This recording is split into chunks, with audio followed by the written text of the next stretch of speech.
Good morning, good morning. Mini Cooper's face has just lit up because he sees what I've got on my screen already. We're going straight to it. What is going on here, son?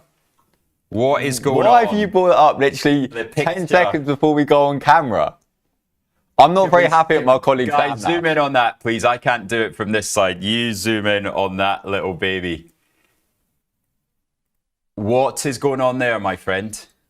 So I was on the late shift with my colleague Sam last night, and there's a deal at 7:30 where you get half price sushi from Itsu. Really? So I went to get it from me and my Sam. I kindly offered to go out and get it for Sam as well. And unfortunately, it looks like he snaked me out because and sent you a photo. Can we? I can't use chopsticks, by the way. I can't use chopsticks. So, but is sushi a normal meal of yours? No. So it was the first time I had it in a very long time. Right. And I had it. Did you enjoy it? No. Okay, we can cut off that. I like the salmon though. The smoked salmon. Well, apparently, I later found out it wasn't smoked from Sam, even though it tastes like smoked salmon I'd have with smoked salmon. My granny, when I was young, used to be smoked salmon and cream cheese sandwiches. Oh, nice. Sort of thing. So it reminded me of that. But then Sam later told me, yeah, it's raw salmon. But you didn't fancy the rice, did you? You weren't a fan of the rice. So I went home and I worked from 12 till 8 last night, and that morning I cooked a spaghetti bolognese, so I had that. When you got home? Yeah, correct. Nice. Yeah, so that was good, healthy. So you literally just took the salmon off the sushi rice. Yeah, just ate the salmon. So you can actually buy just the fish in future. From Itsu? Sashimi. From Itsu? From Itsu, yeah. I didn't know that, because sometimes I just get like a pack of smoked salmon and eat that as well. And you didn't like the little seeds, did you? No, because basically in the Itsu box they had normal sushi and then sushi with seeds round. And the sushi with seeds round reminds me of, like, you know, that granary bread, which you would like, I got full sweet sort of when I was young, instead of the normal. Yeah, but instead of the normal, you know everything. Instead of the normal white bread, you said. And that's just the way I thought about it. Mate, it makes perfect logical sense. Sushi isn't for everybody. Good morning, everybody. It is the 15th of April. It's Tuesday. It's a 4-day week. For me, it's a 3-day week. And we're getting there. We look like we might even get through this week. Dare I say it? What's our game of the morning, Minnie? So we've got a number of things coming out this morning. I've got all my notes here. But what's our game? Our game is not to mention. Well, I can't say his name, but let's say the orange man. The big orange man. We are going to see. You guys test us, right? It's now 7:33. How long can we go without saying his name? Let's go to the coming up slide, see what we've got for today's show. You've got myself and Mini Cooper all the way through till 8:30. We're going to be doing fast markets. And then myself and Matt Arbour are going to take you through live from the trading desk. Emma Binns join us again with 2 N's in her name, Producer Phil. Producer Phil taking the bins out. We're doing market measures, and then we got a special at 9:30. It is Emma's net zero price tag. So it's the first time she's been a guest on the show. Now she's a co-presenter, and she's going to be talking about the hidden cost of net zero. Oh, okay. And I wonder what that was at the start. Do you know net zero? Net zero, when I think like energy, like carbon emissions. Exactly. Yeah. So we're going to be looking at the hidden costs, and we've got a hope. If we've got a hope of getting there. Is that an indication we have no hope? Stick around and find out, Mini Cooper. Right. What? So what's happened? Well, first of all, you had a bit of an interesting weekend, didn't you? Oh yes. So for premium clients here at IG, we host events. So on Sunday, I went to Lord's. It was myself and 3 other colleagues from IG. Is that your first time at Lord's?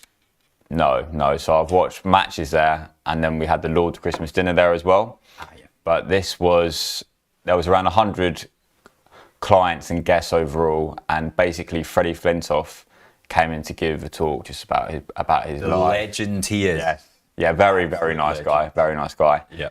Very humble. Everyone enjoyed it. He took loads of questions from the clients at the end. Spent around literally 20 minutes asking questions. And that was after an hour of giving the presentation, Correct. Or the like an interview kind of thing. Yeah.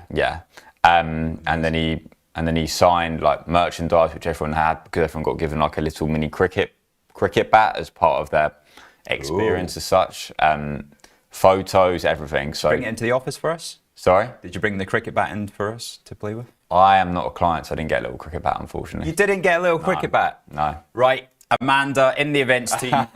I've seen Amanda's got 2 cricket bats sitting on her desk. I think they could be one for me, one for you. So that was with Freddie, but that sounds like a real, That was really good. a proper premium client event. Yeah, that is. really good. And then on Saturday, I went to Bar Market and got a paella, seafood paella. Very nice. But you like the rice and paella? Oh yeah, I love paella. Really good. Okay. It's not raw, is it? No, it's like cooked. It's cooked. Yeah, that's very true. Yeah, like so it's completely different. Yeah. I mean, I think the rice and sushi's cooked as well. I'm very sure it was raw. It is cold, but it's not raw rice. I don't know. Let's stop talking about sushi. You anyway. are a legend. Right, yeah, exactly. Let's get on to the important stuff of overnight news, shall we? Let's go. Overnight action coming up.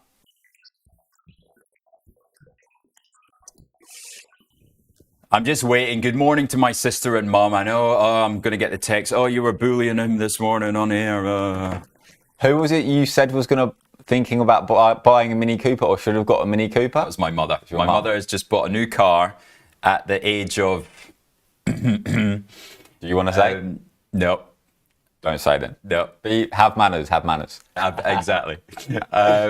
She has just bought a new car, but she did come through to me and go, oh, maybe I should have bought a Mini Cooper because he's such a nice lad. Oh, shout out to Rich's mum. Thank you very much. Goodness only knows what she would have bought if she thought Ronnie.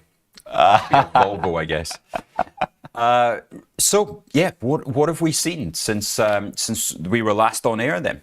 Yeah, so last on air on Friday. Now, I went on Bloomberg this morning and I've got a screenshot of a few of the articles on there. So I remember, I can't say his name. Relatively good session yesterday. The important thing for us all is that volatility has been absolutely crushed. We're now trading 25.5 from a peak of around 32 when you were last in. Yeah, so yesterday I was working, as I said before, 12 till 8. When I got on, US indices, as well as the DAX and the FTSE, they were performing quite well, and then they pulled off a bit. That was yesterday. But yesterday, Trump, I said his name. Boom. Oh, 8 minutes. It says if the cameras can see it, it says it in the article there, Donald Trump. I was meant to done say it again.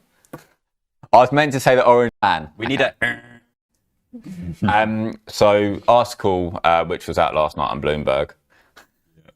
The orange man said he's exploring possible temporary exemptions to his tariffs on imported vehicles and parts to give auto companies more time to set up US manufacturing. The quote he said was, "I'm looking at something to help car companies with it," Trump told reporters Monday in the Oval Office. "They're switching to parts that were made in Canada, Mexico and other places. They need a little bit of time because they're going to make them here." And Interesting. The German auto is looking up between 3 and 4% on that. So Volkswagen, BMW really getting help from the back of that, as did Nissan overnight. Nissan were up 4% as well. I think they need more than just a little time, because you've got the actual cars being imported, but in addition to that, you've actually got the parts as well. Now, to actually move a factory from, let's say, Tesla have loads of factories abroad, to actually move it to the US, there's a big time lag. A little bit of time, I wouldn't say is enough.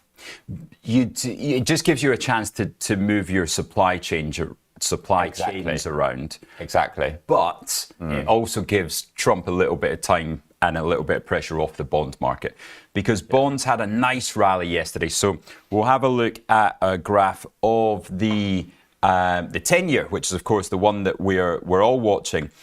And there was a couple of negative headlines yesterday as well, so it was tested, but pretty much all day long, you can see this is where we closed on Friday, down at 109.60, and we are a full 100 basis points higher at 110.70. So that, you know, really takes the pressure off things, yields lower, and this is where a lot of the concerns have been. So, and Trump also. Shall we have a look at the S&P 500 as well? How that followed everything up? Let's have a look. And I just said Trump. I just said his name again. Can we stop playing this game? No. Right. So Luke Moore, great shout from Luke Moore, said it was going to sell off on the open, and sell off it did. So let's just find the 230 mark for you there. I'm guessing it was, let's see, Tuesday. So here we go. Right. It's all the way back here. So 2:30 in the afternoon, we were trading at 54.50, right? 5,450 all the way up here. We had an initial sell-off, and then we had a bigger sell-off at going into the European close. And you can see, you know, this was the moment everybody was thinking. All those guys sitting in Canary Wharf, hedging their books, taking profits, you know, is this going to be a sell-off all day like we got the week previous? And you can see in the old, always look around 5 p.m., 5:15. That's when the derivative guys have sorted out their book and they do their final hedging before they get up and walk out the door. Oh, okay. This was the final hedge right there at 5:10, and then the Americans come in, realize they've duped all the Europeans into selling, and they buy it over the rest of the evening right up to 9 p.m. Out of interest, Rich, I remember when we did the show on Friday on the S&P, it was 58% long positions, therefore 42% short. Should we have a guess again? Oh, too late. What would you have guessed? I think I would have guessed 58% again. Touché. That gets me back. Yeah, it's been an interesting week. Yeah. It's been an interesting week. Right. Do we have any economics today? That's the question. Yes, we've had some UK data, some quite interesting UK data actually. So let's have a look at the calendar to see what we've had and what is coming up. There it was, UK unemployment, 4.4%. That was, well, it's always a little bit of a relief, isn't it, when it comes in line. But we also had average earnings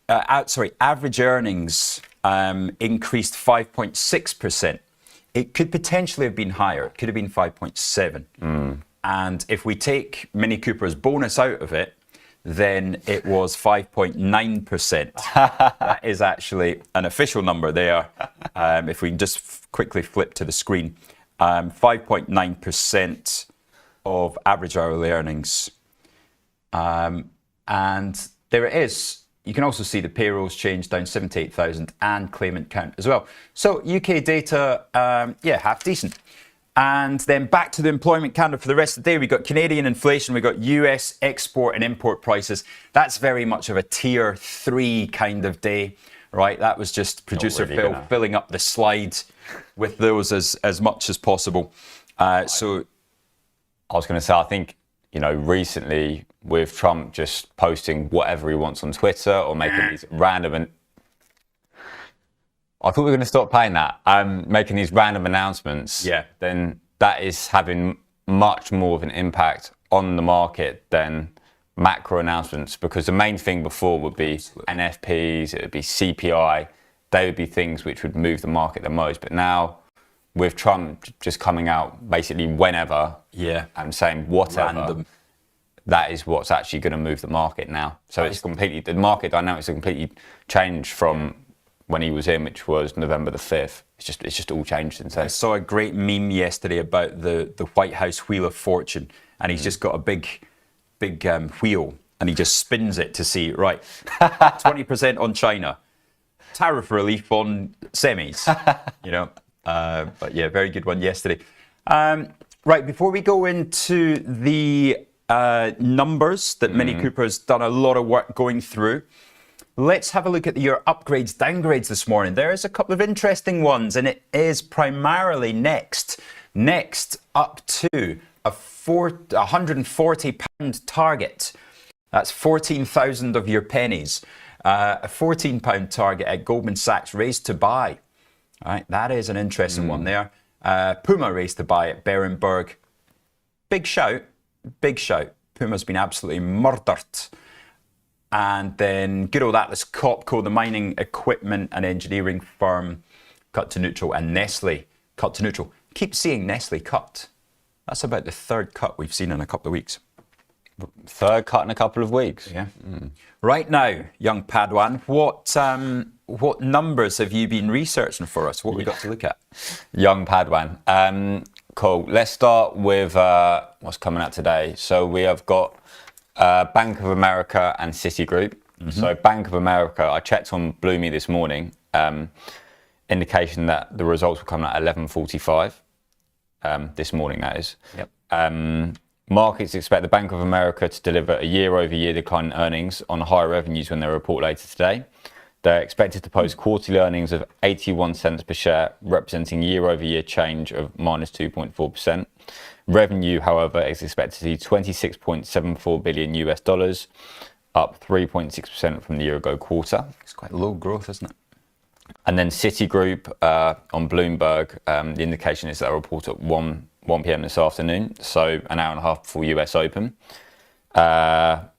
With respect to numbers, Citigroup predict revenue growth of 3% to 4% for the full year of 2025, and they're expected to post quarterly earnings per share of $1.84, and revenue is expected to be $21.14 billion for the quarter. In addition to that, just good to say how Goldman reported yesterday at 12:25. If you could bring up their price chart, we'll see at 12:25 how the price. And then we'll also see at 2 p.m. when the conference call happened, because it didn't like the conference call so much, which is could well be a canary in the coal mine for the whole earnings season. Yeah, exactly. Net revenue was $15.06 billion for the quarter, whereas the estimate was $14.76 billion, so they exceeded on that. But one point to note was that equity sales and trading revenue was significantly better than expected. So that was $4.19 billion US dollars instead of the $3.8 billion US dollars. That's a decent beat, isn't it, in equities, yeah. And it's also good to note how Goldman is all sessions. So even though they reported before the US Open at 2:30, if you wish to, you can still get in or out of positions via the platform. Great. David Solomon giving a very stark reality of what could happen with tariffs. So this was a conference call, but the stock steadied up, as did the market. And we have a quick look at Goldman's on the daily chart. Where are we? Well, that's where we were. We were up at 670 on the 20th of February, when the world was a wonderful place. And wow, have we fallen. 670 down to 500 trading now, but it did see as low as 417.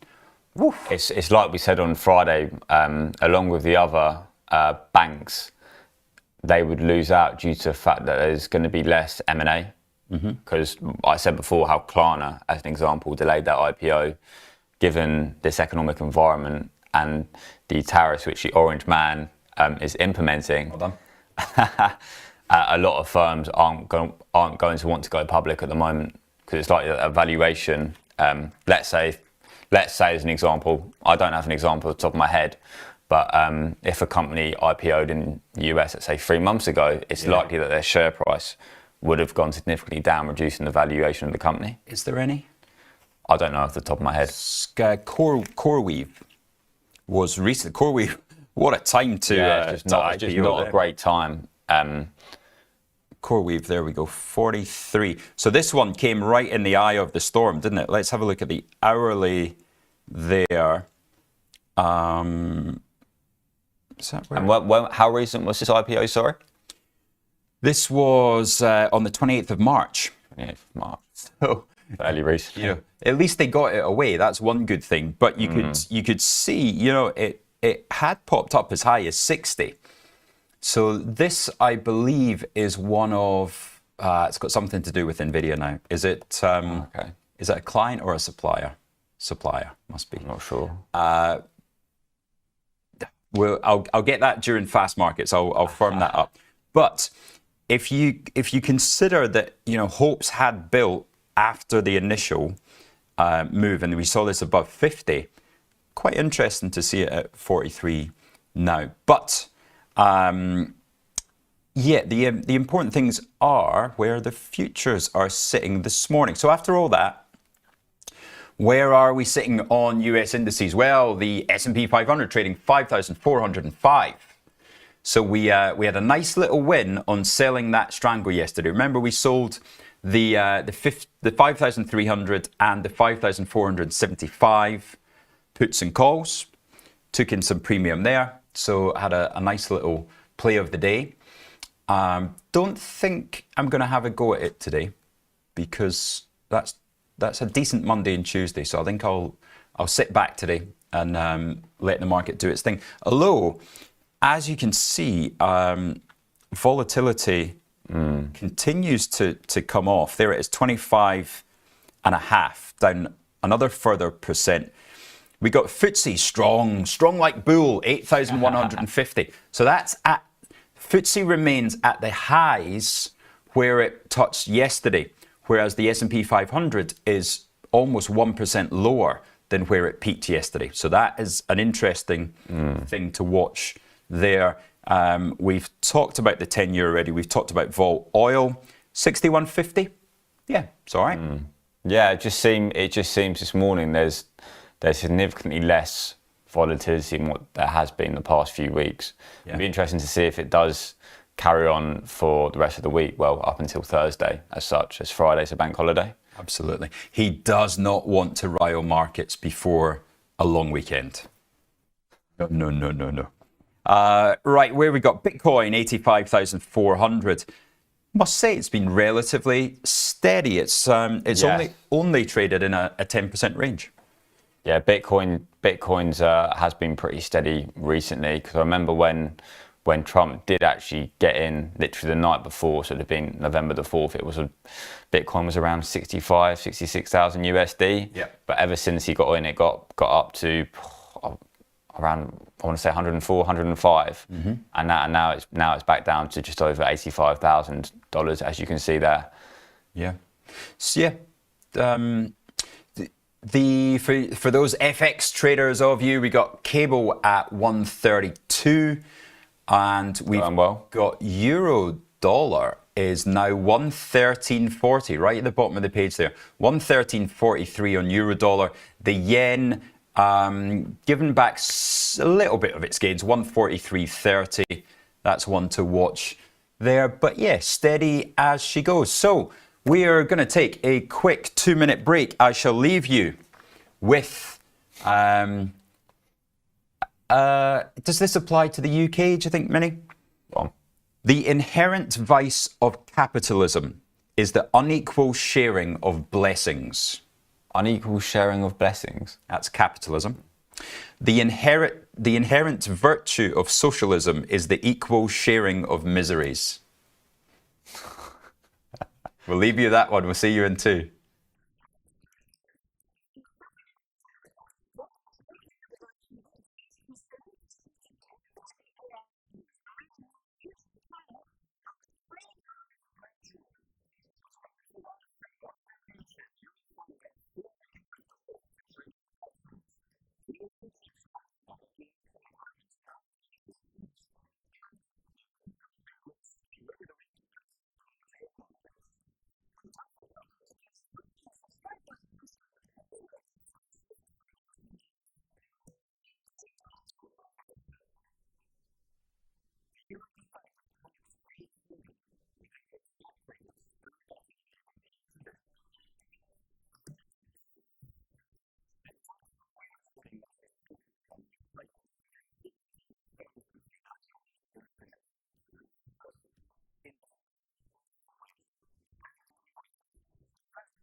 Welcome back, everybody, and welcome to all you online monkey man wing it. Wing it, saying morning all mature and hola chicos. ¿Cómo estás, maturin? How is Valencia this morning? Funky Gibbon. David Boyce, you've had a fun night last night, haven't you? Monkey man, I always read your tagline, morning you apes, and think, is he being ironic because monkeys technically aren't apes? Maybe you're overthinking it. Boycey. Is that it? Is that your chat for the morning? Come on, son. Give us something. Tell us what you think of the market. And maturing, questioning your sushi with a knife and fork. Asking what other habits you've got. I can't use chopsticks. I don't know if I mentioned that.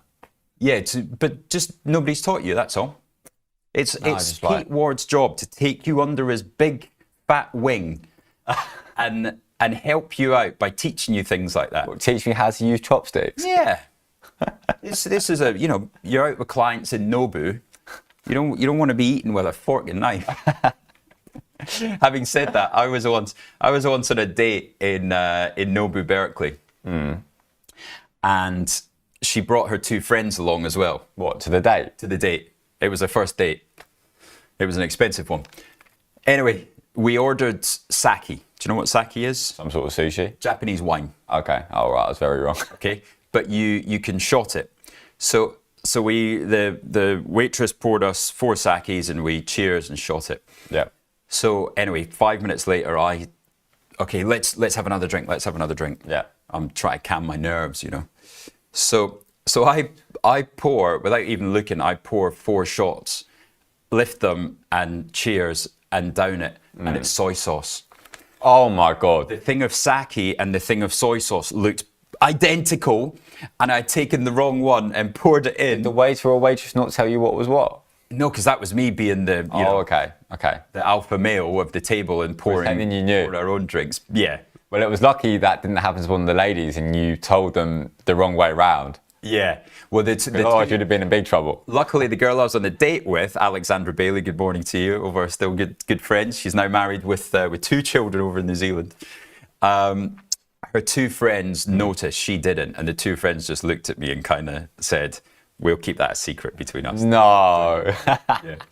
Right, anyway, my old stories, good old Nobu Berkeley back in the day. Poppy, I bet you were a fan of Nobu Berkeley, weren't you? Saying market's taking a breather after last week. That's right, just headline watching. Poppy, our bond expert, saying the bond game is not over yet. New auctions tomorrow and Thursday as well as next week. Never far from more issuance. Looking for higher yields at a screen near you. Oh, thanks for that. Cheers, Poppy. Keeping us up with the bond auctions. That's definitely going to be something to keep our eyes on. And Monkey Man hearing a story, people in Asia selling gold and moving it into Bitcoin. Interesting. Is there a way of checking that? Well, with the blockchain, there should be, shouldn't there? See if there's a big intake. Right, we're ready. It's the London Stock Exchange grand opening on the 15th of April, and Mini Cooper's about to do it. FTSE looking up, a nice little open. The stocks are taking their time. British American Tobacco even up 50 basis points. £31.71. British American Tobacco is certainly fully valued at this moment. I don't have any. I used to have it as a nice little yield giver. Lloyd's, nice, back to 69 pence. Big up fan, Mini? 0.56%. And then we've got Tesco up 0.51%. A big fan of Tesco. Of course, I used to work for them for a year. And where you get your top from? BP is up 0.91%. Go on, get up there, BP. Come on, save me. Right, should we refresh and see if we get any... Oh, losers. Why is Burberry down 2.2? You've got Vodafone down 0.35%. I thought that would have jumped out at you, Rich. I know how much you love them. Solid day yesterday, though. Solid day. Nice recovery. And I'm short the 66 penny puts, so that's not the end of the world. Here they go. Those crickets come out every morning about the same time. We've got Oh, NatWest is now up, but HSBC is down 0.23%, whereas Lloyd's was slightly up on the open. Right, we are hearing that Halfords are having a good morning. So let's go across to our UK retail. Where have I put it? UK retail is here. And we are seeing Halfords up 9%. Wow. That is new recent highs. What have we got out in the news? It was numbers. There we go. So, expected to mitigate the entirety of the direct inflationary impact. No direct exposure, right? That's where Halfords is in the bucket of no direct exposure. Of course it is. Profit expected to be top of the range. What a turnaround in this business. Well done to the management team of Halfords. Like-for-like sales up 2.3 versus strong prior year comps. So Halfords has been one of the stocks of the year. Look at this on the daily, and you'll see if we go back far enough, this thing down at, what am I saying? Oh, I'm getting mixed up with Currys. What an idiot. Take that all back. I was thinking Currys is at £1, and I was getting mixed up between Currys. That is terrible, McDonald's. Shocking. Right, moving swiftly on. What else we got next up on that upgrade? So upgrade from the mighty Goldman Sachs. 1.58% as of now. What else are you seeing there, Minnie? We've got Ocado up 1.52%. We've also got JD up 1.2%. GSK up 0.95%. Still got Lloyd's up, and Lloyd's is up 1.13% at the moment. Nothing racing away though, is it? No. We got a very... It seems like people are almost exhausted from the last couple of weeks. No, there's a lot of tracking of the index going on here. A lot of tracking. But, why are we seeing... Oh no, Burberry's still down? Burberry was down on the open. I don't know where it is now. Where's my Burberry gone? There it is. Down 3.7 now. Was there news on that? Let's just see. I haven't seen anything. Doesn't look like it, no. Okay. Maybe that's not a Burberry top, is it? If people seen you wearing it and decided to slam the stock. This is from Reese. Of course it is. Where's your stock from? This is from a company called Jam Industries. Jam Industries? Which sounds like a DJ thing. Well, he probably tried DJing at one point. So it's a good friend of mine that used to be on Made in Chelsea. Okay. And he's now started his own clothing line. They've got a beautiful little shop on King's Road. And Andy, big shout out to you, Andy. Good job, sir. Well, good job, well done. But I have got a t-shirt under it this morning. It's a little bit warm with all the lights in here. It's clearly a luxury sell-off. We got LVMH down 6%, Kering down. Yeah, there was news on LVMH yesterday. Numbers, of course. There was news on that yesterday. I think it came out in the afternoon. I don't have them here, but for the viewers out there, what do they look like? Down 3% in sales. So LVMH down 3% on the sales line. That was under estimates, and a little bit of a tough response there, down 6. Just no let up for these things, are there? I'm getting to the stage where I would be selling puts in LVMH with this elevated volatility, right? And looking around maybe the 4, I'm not talking about being brave and selling them at 470. I'm talking about, 420. Yeah. Something like that. So down 1 standard deviation move in LVMH. But, what's the low? The low of this stock on the daily, we're pretty much almost there. Is that as low as it's been for this whole move? Yes, it is. Tell you what. Wow. it never lets up. I think I've said that I'm interested in this thing at 600, at 550, and now I'm saying it again at 500. I've been lucky to not touch it. I think if there is a global recession, stocks such as Louis Vuitton will really struggle, even though, from my understanding, they do have a very loyal client base. Same with Hermes. Because Hermes was slightly down. But this thing was at 700 on March the 3rd. Yeah. 6 weeks ago, it's gone from 700 down to 500. You're absolutely spot on. A global recession, especially when he's targeting the wealth, right? There's this sort of increased feeling and expectation that Besant has said this is not the time for Wall Street. This is the time for Main Street. After the passage of growth, hence the quote of the day today. Right now, by no means am I saying that America's going into socialism, especially the Republican Party, but it's certainly talking about the 90% rather than the 10%. Yeah, I also think of it that Trump wants, as an example, the chips, the smartphones. He wants a lot more. The Orange Man wants a lot more of that in the US rather than China. And my personal opinion on it is that China could potentially invade Taiwan in the near future. And if that ever if that ever was to happen, then of course Trump wouldn't want large-scale production of the very, very large US firms, such as even Tesla, as Apple in China, which I think personally is part of the reason why he wants, even though it's going to cause inflation. And it's pissed off a lot of people that it's once it moves over to the US. Sorry? Larry? Larry. I'm not Larry. Pee off. So, yeah, I mean, look, we don't think there's going to be boots on the ground, do we? It could be some kind of movement towards the... Yeah. Because there's always conflict around that region with respect to that. Yeah, no, that would certainly be it.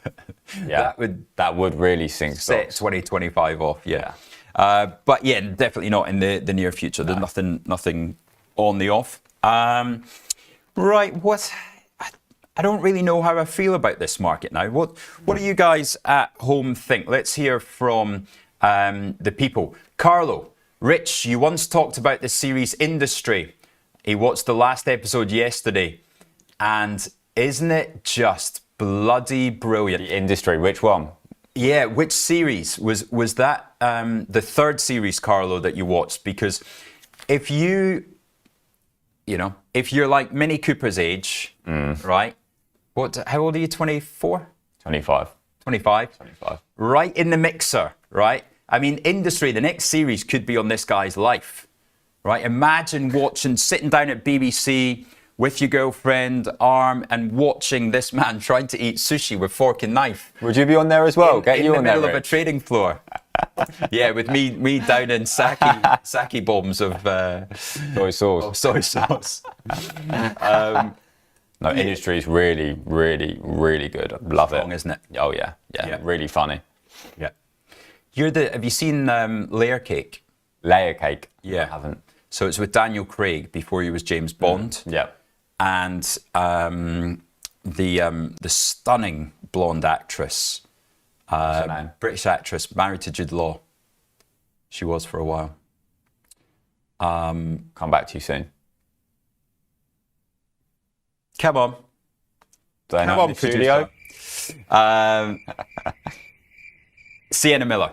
So Daniel Craig gets with Sienna Miller, but Sienna Miller's boyfriend then comes and stabs him at the end. Is this all is Layer Cake like finance? Is it all No, it's Layer Cake's like Lock, Stock and Two Smoking Barrels. Excuse me? Lock, Stock and Two Smoking Barrels?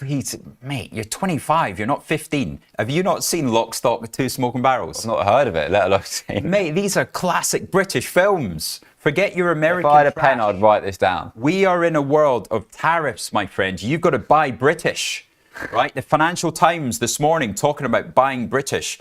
You've got to watch some I guess they proper pay a British good heritage. I guess they pay a good dividend. They do pay a good dividend, but the Sorry, was that you or was that someone in the studio? I didn't do anything. 8 votes. What's the verdict so far? Well, I don't. I'm assuming let no. let me see. Yes. Anyway, sorry. My point of divergence is in Layer Cake, Sienna Miller's boyfriend, as lucky as he was, he did lose her to Daniel Craig. You remind me so much of Sienna Miller's boyfriend. That is, forget Gary Stevenson. You are. What have I ever done to you? Mate, it could be a good thing. Could be a good I haven't thing. seen it. I just assumed it was a bad thing. Waka Waka saying, holy moly, how on earth has he not seen? This is your next weekend. You are going to love it, my friend. Lock, Stock, Two Smoking Barrels. And there's a few of them as well. Also, I love the name Waka Waka. Boise asking, does your mum still cut the crust off your sandwiches in the morning? I don't live with my mum. Right. Yeah, Billions takes some beating as well. Billions, even better, right? That was, when I was in the old hedge fund world, I recognise some of those stories, I've got to admit. Of course, it was based upon Steve Cohen, and allegedly, and the before we get shut down, and SAC, right? But Billions written by the CNBC presenter Andrew Ross Sorkin. So those are a lot of stories that really happened during the financial crisis and afterwards as well. So yes, some great interesting. Poor lad, lol. It's because I'm bullying you. Right, let's start talking about markets. Right, we got Johnson & Johnson. Well, I tell you what. Yeah, let's go for a quick break. Wag, Poppy, you like Wag?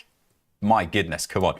Guy Ritchie is the director of those movies there. Right, we're going to a quick break. We'll be back with Fast Markets. Get your comments in on what stocks you'd like us to look at. Mini Cooper's got lined up Johnson & Johnson and Intel. We're going to be chatting about those after the break. We're going to be chatting a little bit more markets. And then we got Matt Arbour coming in as well. See you in 2 minutes.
Right, I was out for a run stroke walk last night, and I saw a notification pop up on my phone.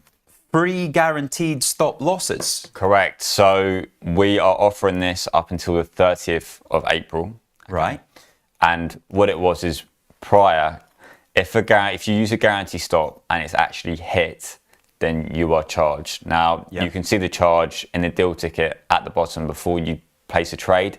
Okay, and view full costs and details. Let's get this up and show. So I think I'm very happy with the market having rallied so much. So I'm going to put a little 1 point short on, £1 a point on the NASDAQ. Yeah. I then go to stop and I go to guarantee. Now I don't want him to, the big buffoon, to come out with a headline and this market to tear up 3% without me getting stopped out. So, yeah, I'll put on a 35 point stop. Correct. So you can do it a minimum of 10 points away. Now, before and during this initiative, if you use if you set a guarantee stop loss and it's not hit, you wouldn't be charged. Whereas before, let's say you did it 2 weeks ago and it was hit, then you would be charged. But now up until the 30th of April, if you use a guarantee stop loss and that level is hit, then there is no charge at all. That's brilliant. So to me, this looks like IG are kind of saying, right, we realize that all the clients have had a tricky couple of weeks. Yeah.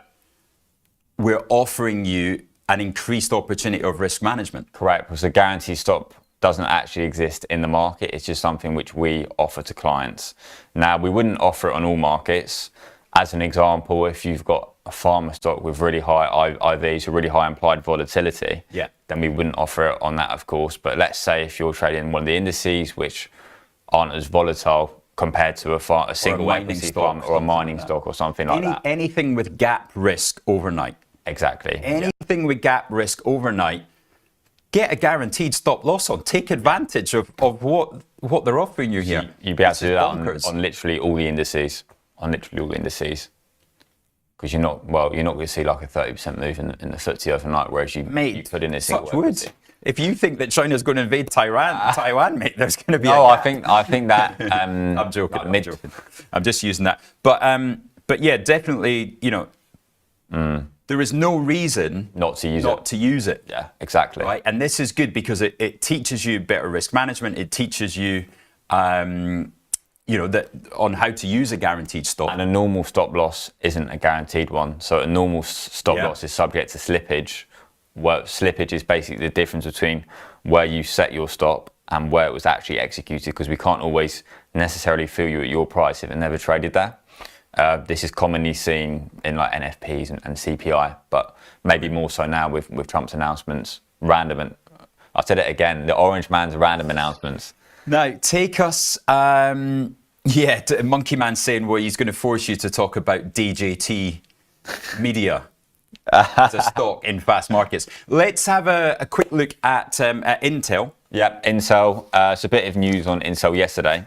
So Intel entered a definitive agreement to sell 51% of its Altera business to Silver Lake at an $8.75 billion valuation. Intel will still own the remaining 49% of the Altera business. Share price was up very slightly when this was announced 1:30 yesterday as a result. But not too much movement, I guess. Okay. I guess Intel's still the noise in the background about potential Broadcom, Qualcomm. Yeah. So that's interesting. Obviously, it's come down with everything down 60% in 2024. And then more recently, we've seen it as high as $26. 20th of March, we were at 25.75. So worth keeping an eye on there. And Johnson & Johnson. Yeah, you've got Johnson & Johnson. On to Specsavers. Now, Johnson & Johnson are reporting earnings today at 11:45. That's the indication on Bloomberg. Got a screenshot from Bloomberg on this. Let me just get that for you. This is just with respect to Johnson & Johnson's diversification. Contact lenses, baby oil. What strengthens J&J's defensive capabilities is the company's diversification within the medical sector. J&J provide a wide range of pharmaceuticals across several therapeutic areas, including oncology, immunology, and neuroscience, among others. Another point to note on Johnson & Johnson is the company have a very good balance sheet. So they are rated AAA. So very, very safe debt. Famous last words before a profit warning. But a 9 on the outperform and 15 ratings there. Let's see the average price target 168 and it's currently 152-ish, is it? Yeah, it's about that. So yeah, very boring, right? Yeah. Very boring. Yeah, I mean, the biggest bull gives it 18%. Danielle across it at UBS giving it an 18% upside.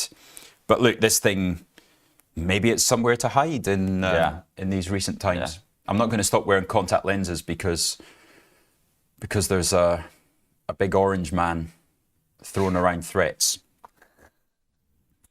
Okay. Just out of interest there, next to tip ranks, you can see fundamentals. So you can see market cap, price to earnings ratio, earnings per share 12-month trailing, dividend yield, 3.213%, which isn't bad for a US stock. It just shows you how big Johnson & Johnson actually are. Like $371 billion market cap is very, very big. Right, moving on to legal and their general 242. Yes, that's right. Neil, away from the numbers, talking about why is that big spike up in there? Look at the way that this thing's recovered. That is a strong recovery. Thank you. Buyback. We saw a worry about the gilts, of course, about the corporate bonds also they've got on their balance sheet. However, this thing trading back to 242, that is an impressive reaction to tariff world, isn't it? Well done, legal in general. Happy with that one? I'm very happy with that one. What's just out of interest on like a wider scale? Let's say if you go back, like you can do like a 2-year on the price chart. What does the share price of legal in general look like? Probably nothing, I would imagine. Nothing. Yeah, that's where you get your nice juicy 7% dividend. I was looking at Johnson & Johnson. It looked fairly similar, just up, down. Yeah. Yeah, but nothing, no such real movement for Johnson & Johnson even in the past 5 years. I think Steve Davies bought his first ever call position yesterday. Top of the market, my friends. US 500, 5625. Reason for doing so, we have, in Steve's very humble opinion, tariffs extension and US results season expecting to be reasonable. So a June 5625, what did you pay for that, Steve? How many ticks did that cost you? At 5625, interesting for June. Quite bullish. It's bullish. We'll see. Yeah, we'll see. Would you make it a call spread? So remember, buying 5625, but maybe selling a 5,800, 5,850, just to reduce the cost of that before. Blake 7, legal in general, dividend due next Thursday. That is correct. Selling just before. My options expire on Friday. So I wanted to get that option expiry before they go ex-dividend. Sorry, Thursday, of course, because it's Easter. Oh, yeah. So options expiry. Month, yeah. This Thursday. Now, Monkey Man, thank you for your email last night. Monkey Man reminding us, please tell everybody when Easter trading hours are. Okay. So the client should be getting an email about that soon. I would imagine it would be today, wouldn't it? Yeah. So we will report that tomorrow morning before I go off on my holidays. Where are you going again? Secret location. Can you not say on air? Where would you go? Where would I go? Just on a holiday, like my next. I'm off on Thursday. Yeah. Right. So you're going to have Beecham and Bright doing the morning show on Thursday, and then Isar and James Gordon. Yeah. Taking over. So, and I'm also off on Tuesday because Angeline's back. So Angeline's going to be doing the whole show on Tuesday. So I am off. I'm fly Wednesday night. Yeah. Thursday, Friday, Saturday, Sunday, Monday, Tuesday, fly back Tuesday afternoon to be in here Wednesday morning. Very jealous. Cannot wait. I am going on a paddle course. No. Not paddle, but paddle. Learn how to play paddle properly. What are you laughing at? Sam and Phil can teach you from the office. They are. But They're yeah, very keen paddle I'd rather players. poke myself in the eye. Right, we will be back. We've got, now, should people subscribe to the new YouTube? Should they give us a like? A like and a comment. A like and a comment.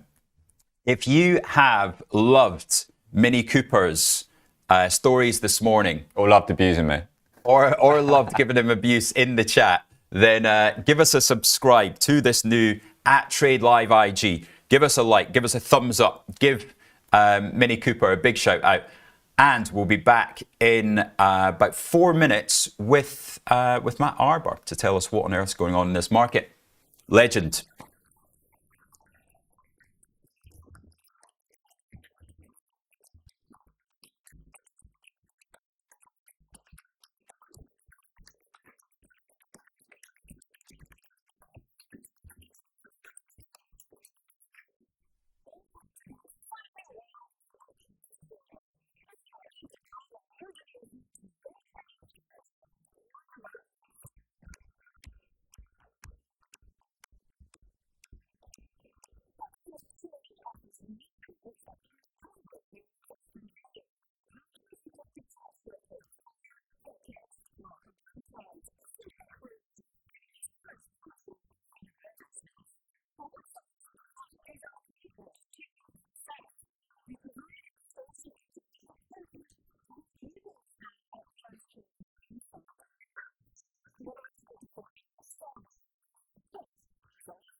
Hi, everybody. Welcome back. So, Matt Arbour in the seat here. Morning, Rich. How are you? Bit more relaxed. Well, yeah, it's like again, I was saying yesterday, you come back to these markets, you disappeared, you're on Blue Origin for a week or something, and it's like nothing's happened. That was quite something. Did you see the 11-minute trip to space yesterday? I caught snippets. Good God! And all the screaming as they came back in. Well, yeah. It's striking some blows for I don't know. Let's not go there. Yeah. We'll the two of us will end up in space if we go down that route. But yes, and then some interesting price action during the session yesterday when the strong opening on a Monday. Good to have a strong Monday, and then European close all looked a bit iffy, but it tested people's nerve, didn't it? Yeah. So a positive news story. Nothing else has come out, and yet a natural sell-off back. NAS was down at one point, wasn't it, going into 5 o'clock, and then sort of quite a decent bounce, which I think is encouraging. The thing that I couldn't understand, I took a daily put. Luke Moore and I were chatting just before the US Open, and Luke went, people are going to take profits, aren't they? The first thing you do is that feeling of get out of jail free card. You've got Apple, you've got Nvidia, you just let some go. So we thought, right, market will come off a little. So I've just bought a daily put, but 1 by 3, like down at 53.35. And then about 5:30, 5:45, the automotive tariff story came out. And the S&P only bounced 10 points on it. I'm thinking, well, that's weird. Either I'm misreading it or I'm late Well, to it's it. very hard at the moment to read these things as to where the market's going with some of the stories. I'm thinking, but if he's starting to give automotives, a bit more, that's more positive than we were first thing this morning. So why are we at 5,385? And yeah, it's just people are exhausted, aren't they? Well, I think they are, and it's interesting what you say about the taking profit, because that's you think lots of people.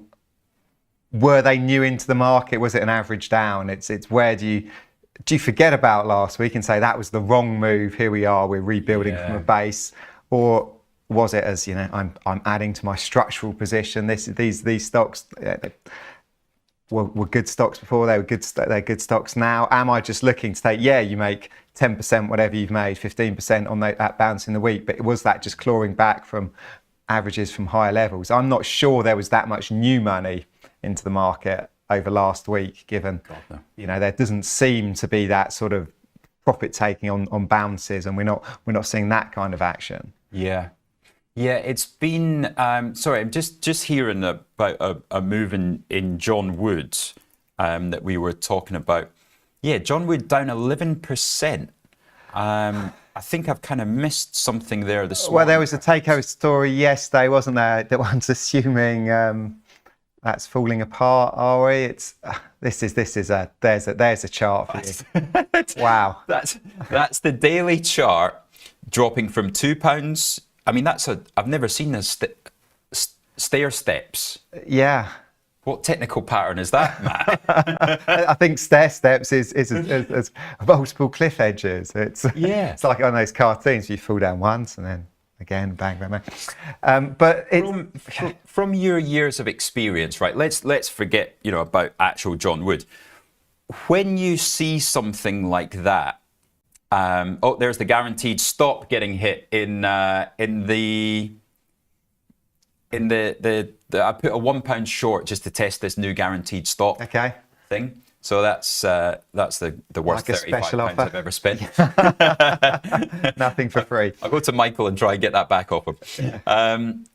But yeah, so John Wood, when companies come out with accounting issues, what kind of experiences have you had of that in your career? Well, it's accounting issues. It depends. John Wood was interesting because it was that we never really got the accounting issue initially. It was their problems with the finance director, which can go various ways. I think Entain's the other one of recent times, which there was problems, I think, with the finance director, and there was nothing structural. It seemed the share price. We saw the volatility, but some good bouncing.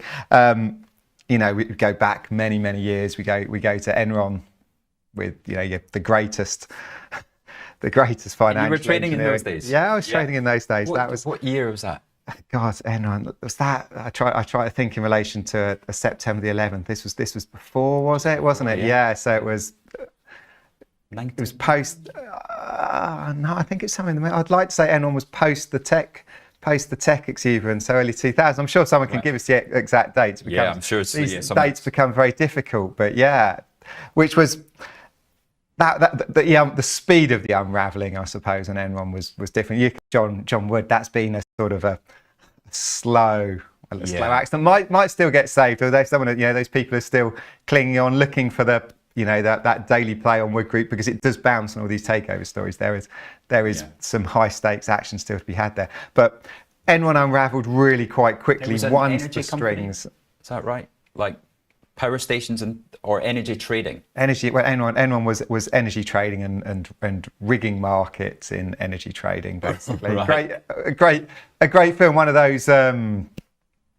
Great, where they've got all the footage. I can't remember. Is it called? They made a play of it as well. Enron, the smartest guys in the room, is a great piece of TV to sit and watch. I don't know. It's not been on for a while. People forget the story. Yeah. It's a great hour and a half of documentary of watching the recordings they have of the Enron traders asking for or getting power stations turned on and off, and it's wonderful stuff. But a different kind of unraveling. But yeah, as soon as there are problems with the numbers at companies, you want to be very wary, don't you? This idea that it's a short term blip. Accountancy problems generally mean naughty things are afoot. Every fund manager I talk to, that is their red line.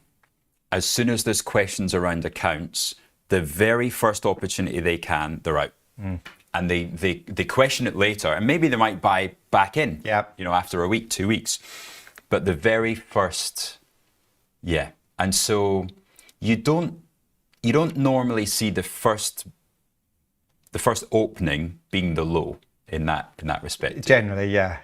And you get the edge of it. There have been various instances of auditors walking away, which, I'm trying to think that there was a recent one where the auditors walked away, wasn't there, in the UK? But I can't. History? Quite likely, yeah. Don't want to. But you're right.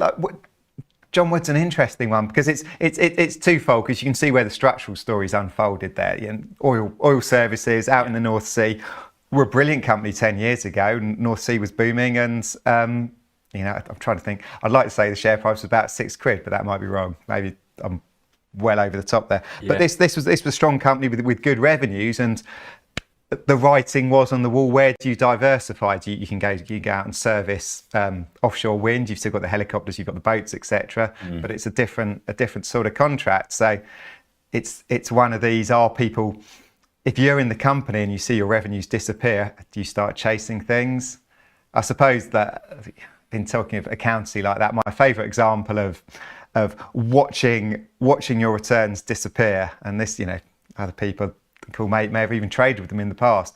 Man Financial, who were the futures trading arm of Man Group. Long story, we're a sugar trading company, built it up into hedge fund management. They're still a very successful hedge fund management arm, and they spun out their futures trading division. And this was a company that before 2008, I think they were making $1 billion a year off client monies and sort of margin lending out to customers. They obviously didn't understand their own business model. It was a business model where you were paying phone brokers lots of money to support clients. As soon as rates collapsed into 2008, suddenly all their revenues started drying up. They hadn't worked out that actually they weren't making the money from commissions, they were making the money from the lending. Right. What did they do? And it was their stated strategy. To capture that yield, they went into European bonds into 2008. So they were hugely long European bonds to try and recapture the yields they were making. And the whole thing imploded. But it was just a sort of, not really accountancy, chief executives not understanding their own business, that where it's, SVB, yeah, with treasuries as well, yeah, that the classic Warren Buffett, when the tide goes out, you catch you swimming naked. It was very much one of these things. I wonder if 2nd of December 2001. Thank you, Frosty, for that. Cool. I was in Los Angeles. I just started at college at USC, and of course it was all in LA. Yes, that was in California where they were doing the stuff. Not guilty. I wasn't there. And then of course Barings Bank. Yeah, Daniel mentions Barings Banks as well. That would be too early for you. That was too early. Night Securities, do you remember that one? I remember. Night Securities was a brilliant story, wasn't it? There's the robots bringing down a company. It was the kind of start of algos, I guess, wasn't it? Yeah.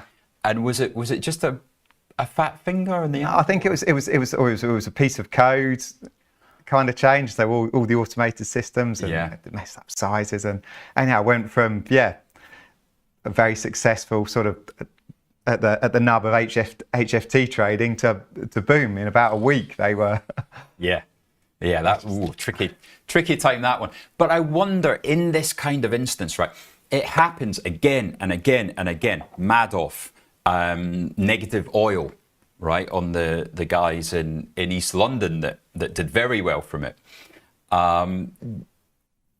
There's continued SVB, Sam. You did breaking news barrel. this. Yeah, Bankman-Fried. Bankman-Fried, yeah. Is this going to bring up something? Well, this is interesting. It hasn't really been long-lived enough, I think, to bring anything out. But we've seen the bounce. It's generally those longer downturns where you see things unraveling. Of course, what we all want to see is MicroStrategy unravel. But there we go. What's the trick here? Do you know what? I haven't actually looked at MicroStrategy, but the vol must have. How's the vol been on that one? Well, it's as high as ever, but it's bounced with everything else. This was kind of the one where, as everything was selling off, because crypto didn't really sell off last week. We held. We were down to about 75, but in crypto terms, those were small percentage moves when the whole market's winging around 10%. Yeah.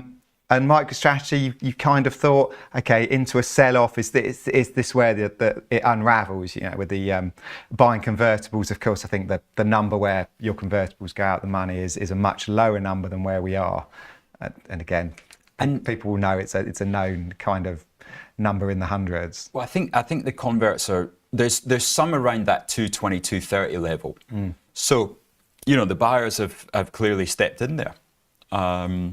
But it's I suppose it's too obvious, but things where people have worries about is there something not right into the more sustained bear market is where issues become. A few people probably sweating last week though, weren't there? Well, yeah, of course. Whether companies or banks or at about this time last week. Well, no, it wasn't. It was a bit later on Tuesday last week that it became uncomfortable.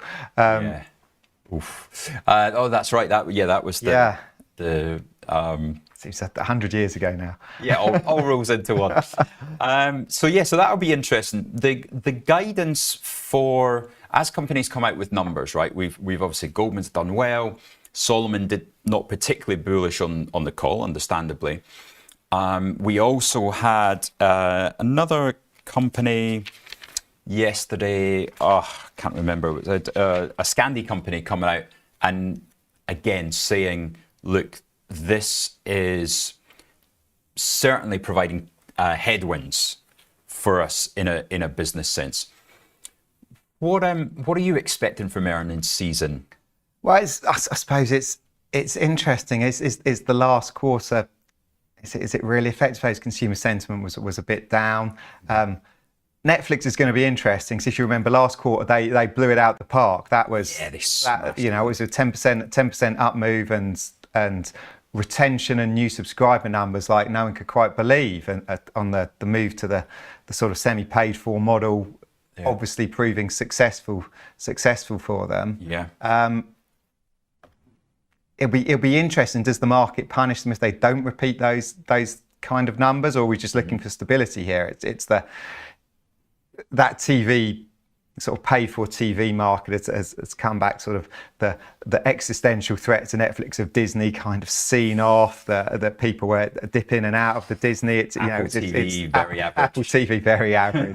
Rubbish. Yeah, exactly. Amazon. Don't think Amazon. I'm going to go out there and say, if anyone can stay awake during Succession, Severance on Apple TV, put me to sleep every episode. Couldn't finish it. Lots of people say this is great, but I made it episode 3 or episode 4, and I was like, what are people on about? I know. Yeah. It's one of these sort of, it's people just watching it to say they're watching it because they're thinking, well, I don't understand it, but maybe it sounds great. Yeah, it could well be.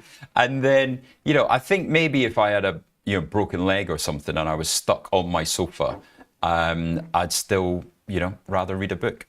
But yeah, so it's interesting. Netflix at the start. How does the market react? We saw last earnings season, I think, almost to a tech stock. The first move was the wrong move, but on a 2-day horizon, it was the right move. We were seeing sharp falls and a bounce, and then a dribble all the way back off, or vice versa. It was what people were looking for, or what the algos, the first reaction trading bots were looking for on the earnings calls tended to be, well, I don't know, there was confused messaging. If it's current numbers are going to go up, and then the call around guidance, could be true. But to say that over the numbers opportunities, but very difficult to trade. I think it's one of those where you sit back and digest the numbers and then trade, rather than trying to take advantage onto the number. Agreed. Right, so that is us. It's 8:50 a.m. The FTSE has just touched 8,200. Well, there we go. Look at that chart. What were people worried about? Hey, what did we get down to? 7.6. Yeah, I think did we? There was that 400-point fall. It was holding up around the 8,000s, and then Thursday at 5 p.m.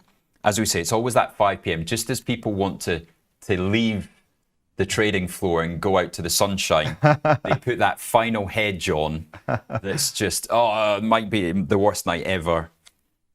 Sell more. Did we get down before? We'll probably have to go back to before the Wednesday. Before the Wednesday. There we go. 7.6. Yeah.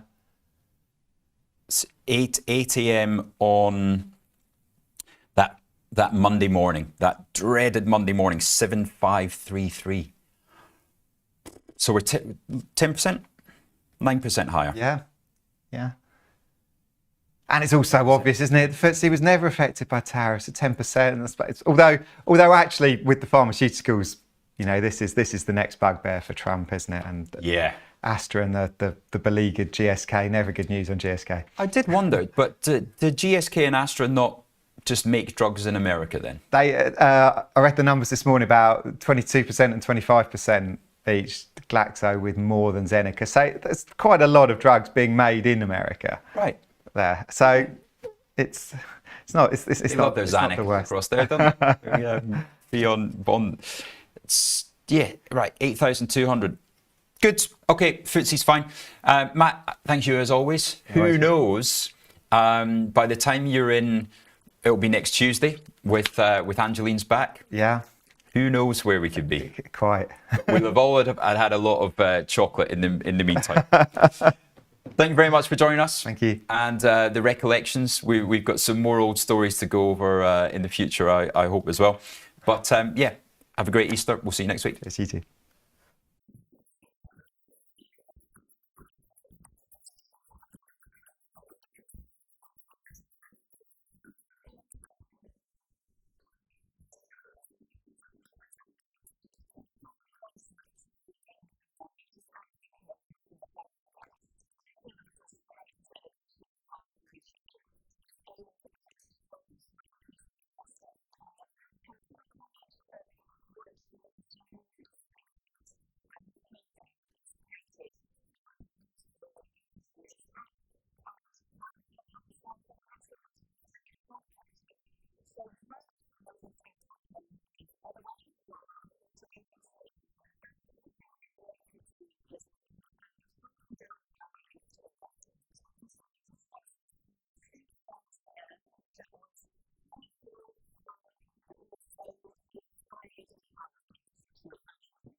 Good morning and welcome back to Trade Live with IG. I'm Emma Binns and Rich and I are going to be having a look at the US openings today. That's right. We've got about 90 seconds until we ring that opening bell. How was Spain? Very, very rainy, actually. Oh no! I know. I only took summer dresses and it was thunderstorms, but it was really nice to see my family. Well, that wasn't good planning, was it? Not really. Did your grandpa enjoy his birthday? He did indeed. Yeah, there was the whole family there, which was lovely. So yeah, but I'm hoping the weather clears up for you when you go. That's right. Yeah, on the plane Wednesday. It's so far so good. Got my paddle all booked. Have you? All sorted. Yeah. I'm still yet to play, but it's a work in progress. Yeah, no, definitely worth it. Good. Okay, well, glad to have you back in the seat. Now, what have we got coming up at 9:30 today? Give us a little snapshot. The plan is to have a little look at the hidden costs surrounding reaching net zero by 2050. I feel like we've all been talking about tariffs all over the place, so it might be nice to have a little bit of a break and discuss something else for once. Thank goodness. If you had brought something in to talk about tariffs, I'm out. Yeah, it's taboo. Yeah, we're trying not to mention his name today. Right. So that's the name that is banned on the show. Mentally noted. Mini Cooper managed 8 minutes without mentioning it. Right, we've got 15 seconds there. Do you see a bell in front of you somewhere, Emma? No, is it missing? Is that this one? Ah, that one, yeah. So Yeah. give that a ring in about 3 seconds' time, and that will be you opening the New York Stock Exchange. Oh, you'll have to hold it up on camera as well. There we go. Perfect. Oh, there seems to be a delay in the camera this morning. Right, we are off and running then. Let's see what the leader is on the US moves. So we've got Netflix at the top with a change of 2.3%. And yeah, 3MCO is up 1.47, Wells Fargo 1.08. And then we've got Palantir Tech, Nike, about 1%-ish, both of those. Berkshire Hathaway, 0.6, United Health Group, 0.7, and then all the way down to Disney is 0.4. Yeah, there's quite a few up at the top there. Netflix is looking pretty good. Yeah, nothing. So what about the moves down there? So Boeing has changed minus 1.6, American Airlines 0.8, General Electric Co 0.45. Let's have a look at some others down there at the bottom. Johnson & Johnson up 0.04. Yeah, Visa and Caterpillar both down about 0.4 as well. And that is ahead of Johnson & Johnson numbers today, remember. So 154. We had a couple of price targets there around the 180 mark. But let's see what boring old Johnson & Johnson. You contact lens wearer? I'm afraid I'm not, no. I'm no, still reveling in youth eyesight. Youth eyesight. Yeah. Bit of a dig. I'll take that one. Waiting for my next 3 months supply from Johnson & Johnson to pop through the door today. But then I realised that I ordered the 3-month pack was cheaper than getting 3 1-month packs. Right. But I completely forgot that the 3-month pack doesn't fit through the letterbox. Oh, so no. That's going to go horribly So you might wrong, have no eyesight for a couple of days. Yeah, that's fine.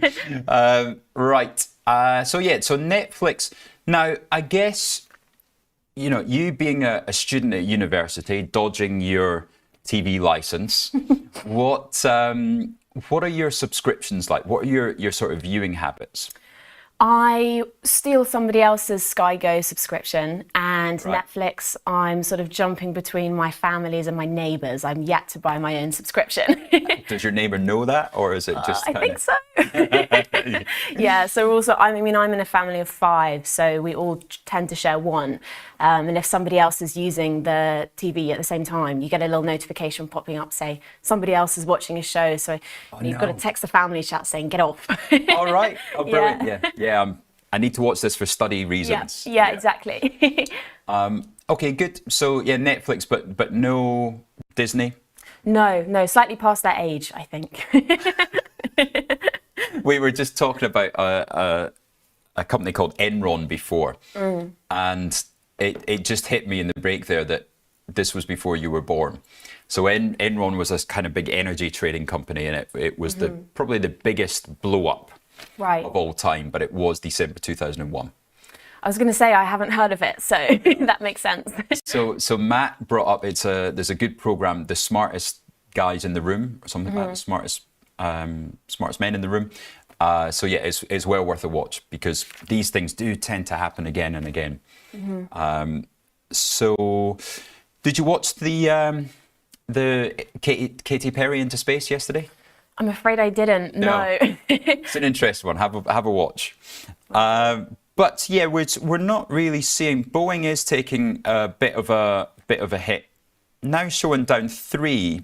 That's despite a wide spread, but not too much going on. So let's catch up on our FX and commodities. Emma, do you want to take us through the pairs there for the FX team? Yeah, so GBP and USD has changed about 0.3%. The euro and the dollar is about 0.156. The dollar and the Japanese yen is 0.06. I can't believe euro dollar is back 113.70.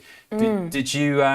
How did prices feel down in Spain? Because you're getting 116 at the moment. Remarkably cheaper, I'd say. A glass of wine was a lot cheaper than it is in Bristol. So. Oh, really? Yeah, Bristol seems to be the second most expensive city to London, so it was quite a nice break going to Spain. I didn't know that. That's very interesting. But yeah, here we see, so the value of the pound to the euro has dropped recently from 120 to 116. So those glasses of wine still a little bit more expensive than they were recently, but in the grand scheme of things, then we are, sort of much of muchness as we were this level back in 2023 even. So yeah, not too bad there. It's more against the dollar crosses. And then what about in commodity world? There we go. So at the top there, we've got oil. So US crude oil has changed about 0.17%. Brent crude is 0.18, so similar. Gold is 0.48, and we've got silver on minus 0.1. Right at those all-time highs in gold. Yeah, I'm happy I put some money in a while ago, but I'm not sure when to need to be ready to take it out again. Yeah, it's the really tough call. I'm now out. I'm completely out. Are you? But from like 3,150, so I'm already, it was already too early. I don't know. I don't know. It's really tough to see how they get these budget deficits back under control and the overall debt issue. So maybe I was a bit early there, or into Bitcoin. Yeah, I don't know. It's a tough one. I think I try to slightly hedge my bets and put some in the price of gold and some in gold mining companies as they slightly fluctuate. But I'm holding out still at the moment, hoping for a long-term thing. Well, when you come along to the Tom Sosnoff visit in June, I'm sure Andrew McKelvey will be there. He will tell you about a gold mining company. Do not worry. Greatland Gold, GGP. I'm sure Andrew will tell you. But have you all registered? That is the question. Let me get up our invite to bring you along. Oh, it's on the wrong computer, isn't it? Of course. That's right. Tom Sosnoff is back, and they've called it Back for More. So it is Soz, Bat, and myself are going to be on stage down in N16, which is Hackney Evolution Arts Centre, and it's on Friday, June the 20th. Come along, it's going to be a lot of fun.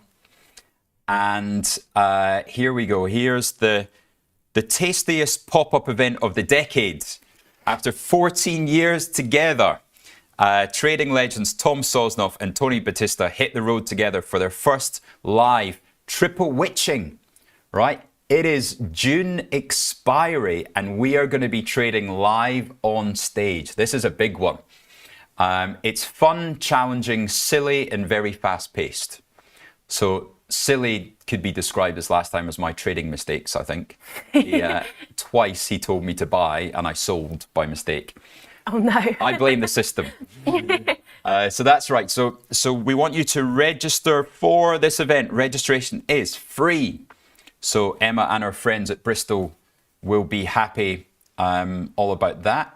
Wouldn't charge a student, but we're not even going to charge the OAPs out there either, nor the adults. So the link is in the chat there. That's the tastylive comes back for more to London. If you're in Milan, we're also off to Milan on the Monday, if you'd rather come along to the Milan event. I think you'll be busy at that time in a certain placement in a bank in London somewhere, won't you? Potentially, yeah. So we've got FAQs down at the bottom there as well. You get all the details on the venue location. Will beverages be provided? Water, coffee, tea, beer and wine. Now, this is how I get out of my promise of last week of buying you all a drink. If you come along, not only will your beer and wine first drink be free, I will put my car behind the bar for the rest of them as well. Might have to rearrange some plans to attend. Yeah. Now that you've mentioned that. Get all your student mates along. Go on. Good stuff. Right. Quick check back then, because the FTSE is the index that is really benefiting this morning. We've got the FTSE currently up 88 basis points. This continued recovery. So Emma, take us through what our best performers are in the UK world. Sure. So we've got Halford's Group right at the top with a change of 12%. That's pretty good. Ocado, 3.36. Do you ever shop at Ocado? It's funny. We had a bond expert on yesterday, and Reza was explaining to me that Ocado, you could have shorted the equity, and it's down 20% this year over the last 12 months.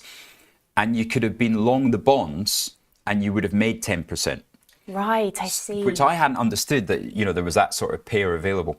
Ocado, I get my Amazon delivery actually. Do you really?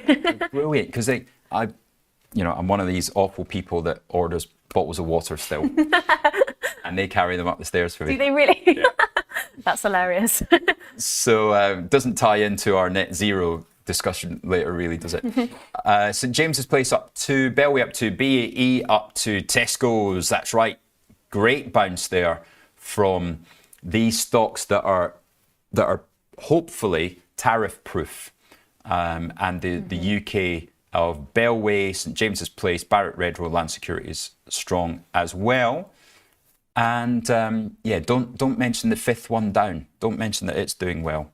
At the £10 level. The elephant in the room. Right. And then we've got Hammerson at 1.57, Schroders 1.67, and what's that, Lloyd's and Playtech about 1.45. Legal & General's 1.3 today, and what's that near the bottom? Entain is 1.1. Good. And then EasyJet, there we go. That's I'll be frequenting that cabin tomorrow. I think it's great. Who did you fly with? I flew with British Airways. Oh, of course you did. Yeah. Interesting. Yeah. Did you turn left or turn right? Do you know, I still don't know my left and right, so I couldn't answer that. I have to do this. Fantastic. We've found a chink in her armour, people. Not only is she president to be of the Bristol Trading Society and a yogi, and about to start off an exciting banking career, she's yet to learn her left from her right. It's a work in progress. Good stuff. Right, we're going to have Aaron Bright come in, and we're going to let the young ones have a discussion for about 15, 20 minutes. And then I'll be back, and we're going to talk all about the hidden costs. Well, you introduce your segment. Go on. So we're going to have a big old chat about the hidden costs surrounding reaching net zero by 2050. So stay tuned for that. See you after.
Hi, welcome back. It's Aaron Bright, Assistant Portfolio Manager of the Smart Portfolios, and I'm joined again by Emma from Bristol Trading Society. So just before we came to break, we were chatting a little bit about our experience of investing in our 20s, because obviously Rich isn't in his 20s.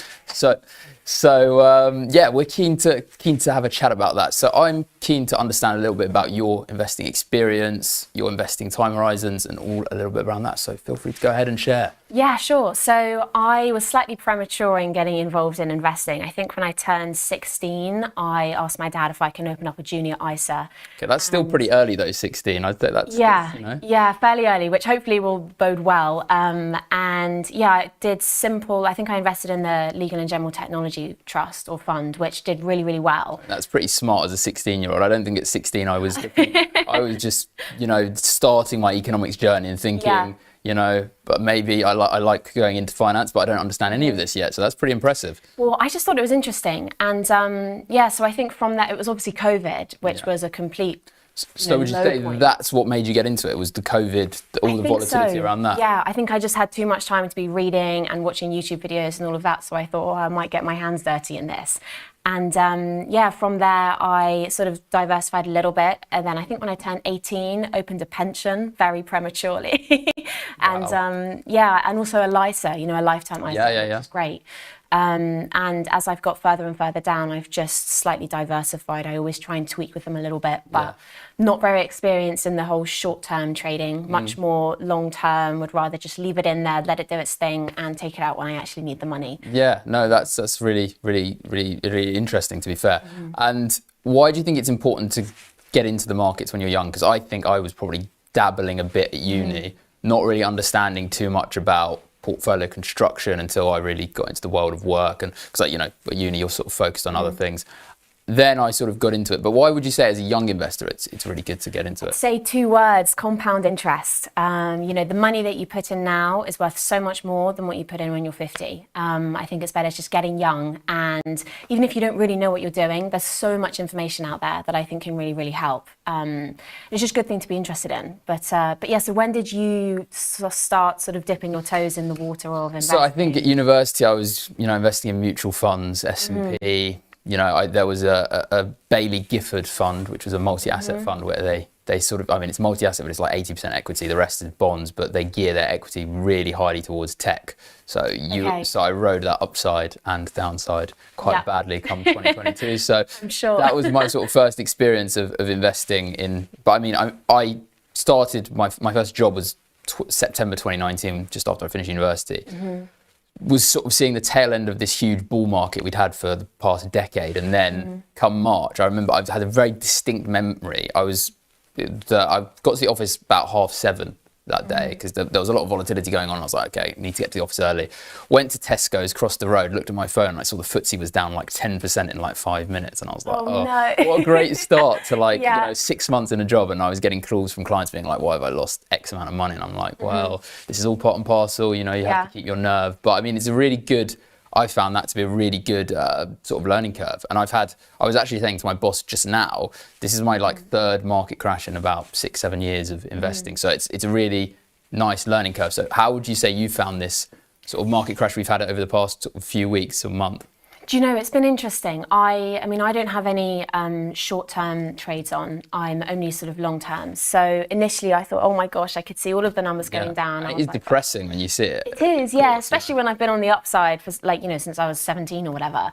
But my overall mindset is that, you know what, I'm not going to really be using this money till I'm much older. So I'm just going to ride it out, and it doesn't really matter. Exactly. And if you were going to use that money, then you probably wouldn't have put it in the stock market. You would have put it in a cash account, or in a sort of really balanced or lower risk mutual fund or ETF.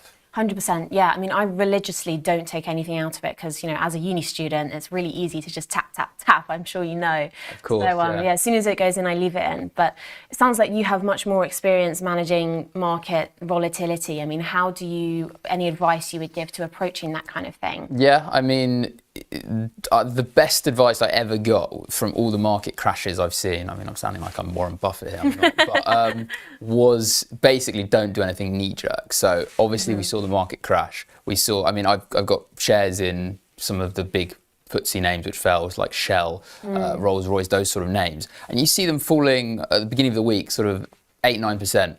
Yeah. And it is so tempting to just liquidate your position, even from sort of the attitude of a professional investor. You're thinking, I need to cut these losses. I don't want to see it go down more. But you have to, as long as it aligns with your risk appetite and you see a good potential for that company, I mean, you were rewarded the next day when the tariff reprieve came. So yeah, exactly. It just shows that if you miss those good days, those recovery days, just because your sort of bad psychology gets the better of you, you can be punished quite badly. So that's, I think, the best bit of advice I'd give is just to understand that it's quite a healthy part of investing, even though it seems horrifically unhealthy when you see markets crashing. Yeah, so basically just don't freak out and hold in there.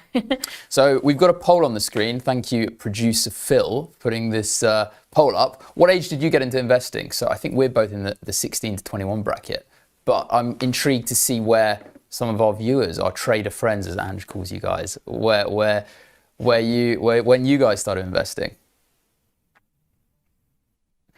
But yes, so what do you, I mean, what's at Bristol when you're chatting about this thing, what's your view and your friend's view and the Trading Society's view on how things are going? Is everyone sort of quite nervous on markets, or are they sort of looking for that long term and they're not too worried about this short term noise?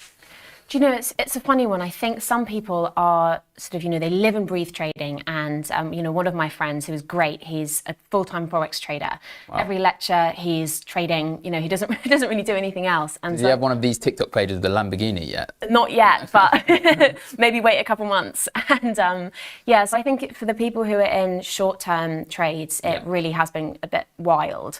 But I think for most uni students, not everybody really has the disposable income to put into the stock market. So, I've been trying to convince my housemates to set up ISAs and just sit them down and say, just sit down for half an hour, set this up, and just, I think I have it so it's automatically coming out my account every month, so you don't even see it go. And I really think that's the best way to do it. And it doesn't, especially if you're long term, it doesn't really matter too much everything that's going on now, because it's so far in the future that you're going to be taking it out. Yeah, I'd reiterate that. I mean, as I said earlier, it's really all about those time horizons. And if you're looking to buy a house, let's say, and you've got 6 months, I mean, it's not very sensible to be buying US equities or stocks or REITs or any sort of volatile asset. Even gold can be quite volatile. I mean, do you ever touch on gold investing? Because I remember Rich just saying earlier that he'd liquidated his position. Yeah, so I went to, I think it was last year, I went to a talk about behavioural finance, and it was sort of geared at young people. And the guy who was talking said, invest in gold, invest in gold. So I went home and I thought, okay, I'll do a bit of research. And I have a little bit in the price of gold and a little bit in gold mining companies, because they're slightly different. And, they are. They have different production costs. I've invested in both professionally. And when gold is doing well, like it is at the moment, because you've got the leverage factor with these mining companies and their margins just expand, the share price of these miners just flies. I started investing in gold miners professionally because we couldn't access a physical gold product on our platforms with our previous model portfolio system. So I caught the downside basically with leverage. So it was a pretty horrific position. At the moment, it's been wonderful. I've been a huge advocate of gold, even though I'm sort of a multi-asset investor. I like stocks, I like bonds. They've got underlying cash flows, the valuations. Gold, it's got this diversification factor. Yeah, it's great. There's so much that you can do with it. But I think it's important to know when to come out of it as well. So I'm still holding out, but Rich was saying he's completely out at the moment. So I think I need to keep an eye on the market. And are you said you're in gold as well? Yeah. We've got a position in our portfolios, and I have some sort of in my own products. No, it's good. I mean, gold isn't one of these sort of assets which has a huge sort of growth factor to it, like a stock, I'd say, because you've got the earnings, the dividends, all that kind of thing, and the growth of the company, but it's got that diversification factor. I just want to caveat slightly, bond investing. Have you touched upon that? Because I hadn't at your age, but I'm keen to see if maybe a 21-year-old has. I actually haven't, I'm afraid to say. I still feel very new to a lot of the jargon about, so I tend to just do ETFs and mutual funds. And I haven't really touched bonds yet, but I get the impression, I don't know if they're that safe. They are safer than equities, but they're not Right, as safe. okay. I mean, they are safer than not as safe as cash, though. I was going to say. Yes, yeah, of course. Yeah. So, but good news is we do have a beginner's guide for bonds incoming on our YouTube channel. So I've just been told by producer Phil that that's coming out soon. So that's exciting and posted today, actually. Posted today, later today. So I will be keeping an eye out for that then. yeah, I mean, to be fair, I hadn't invested in bonds professionally or just on my own when I was in my 20s. But as a portfolio and in the smart portfolios, really good to add that diversity because usually they're not super correlated with equities. So apart from 2022 where we had this sort of, I call it a market crash, but it was more of a slide. The whole year it was just going downwards because of all the interest rates going up. That year, bonds and equities both sold off. But during COVID, for example, you had treasury yields plummet. So the bonds were going up in price, equities were falling. So they were offsetting some of our losses. So that's why I love multi-asset investing. You've got loads of different moving parts. So it's impossible to get bored and you've got loads of different things. Yeah. There's lots of different, I guess, options as well. If one thing goes down, you've always got something else to fall back on. Hopefully. Yeah. Sometimes you do see months where it's just red everywhere, but Yeah. or green everywhere. So it can work both ways, but exactly. That's when you hold on. yeah. The poll is up. The results are in. Would you like to announce the results for us there on that screen? Yeah, sure. So it looks like the majority of people got into investing at the age of 22 to 30, 40%. And then we've got 16 to 21 is 27%. That's more than I thought. There's a lot of people getting on quite young, but I guess our watchers of this show must all be very switched on with all of that stuff. Yeah, I mean, it kind of makes some sense to me because you start earning, you start your first job at 21, 22, you get a little bit more disposable income, so that makes sense to me. But no, really, really good. And obviously, as you said, the younger you start investing, the more it compounds.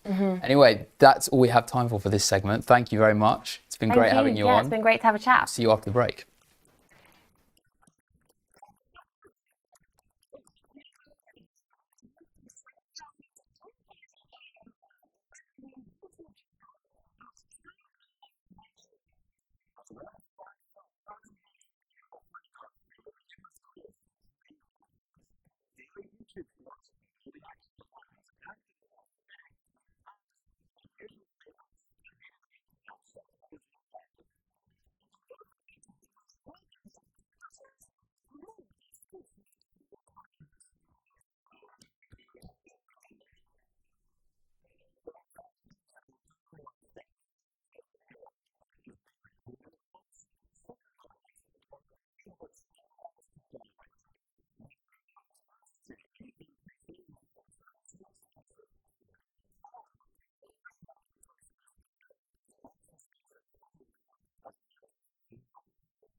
Hello and welcome back to Trade Live with IG. I'm Emma Binns and Rich and I are going to be talking a little bit about the hidden costs surrounding reaching net zero.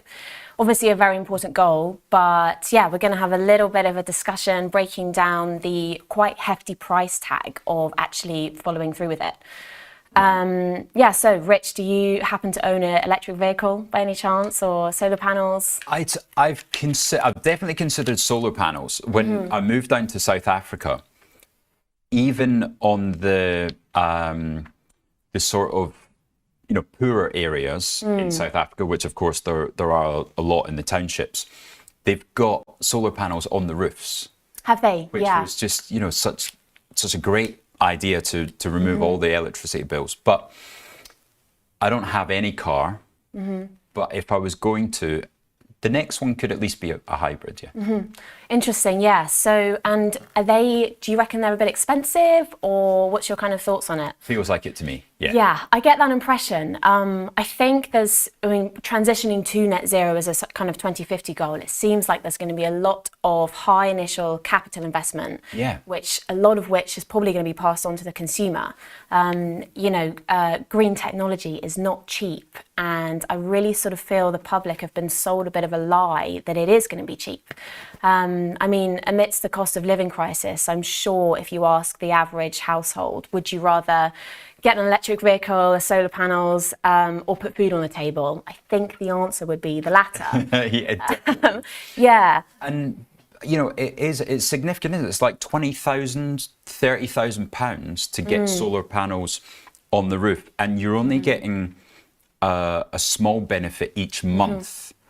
So it's taking 5-6 years at least to just get your capital back. Yeah, it seems like it could, at least for the time being, be quite a luxury good, so slightly unattainable. So that's a bit of a worry. But moving on to, I think it'd be really interesting to watch our relationship develop with China. Because they are obviously global leaders in renewable energy. Right, I didn't know that. Yeah, they are. It's fascinating. I think they produce almost 50% of solar power energy, and this is crazy, 97% of silicon wafer production comes from China.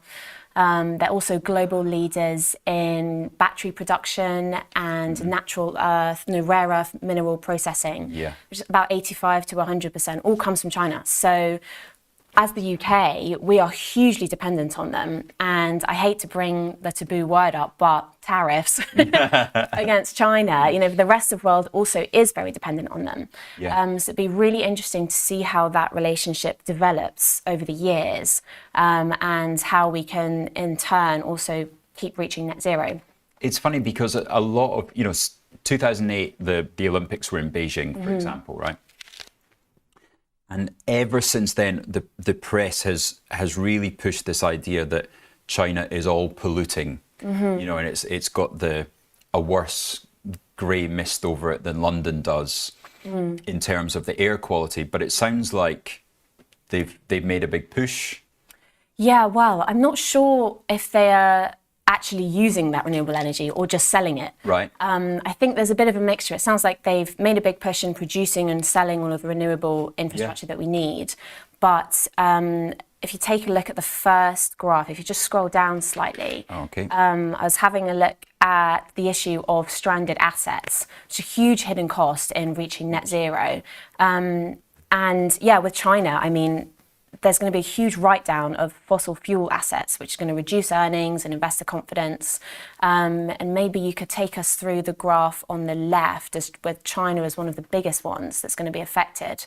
Yeah, and what do they mean by stranded assets then? So it's assets that are going to be kind of put to one side because people are no longer going to want to invest in them Right. or use them.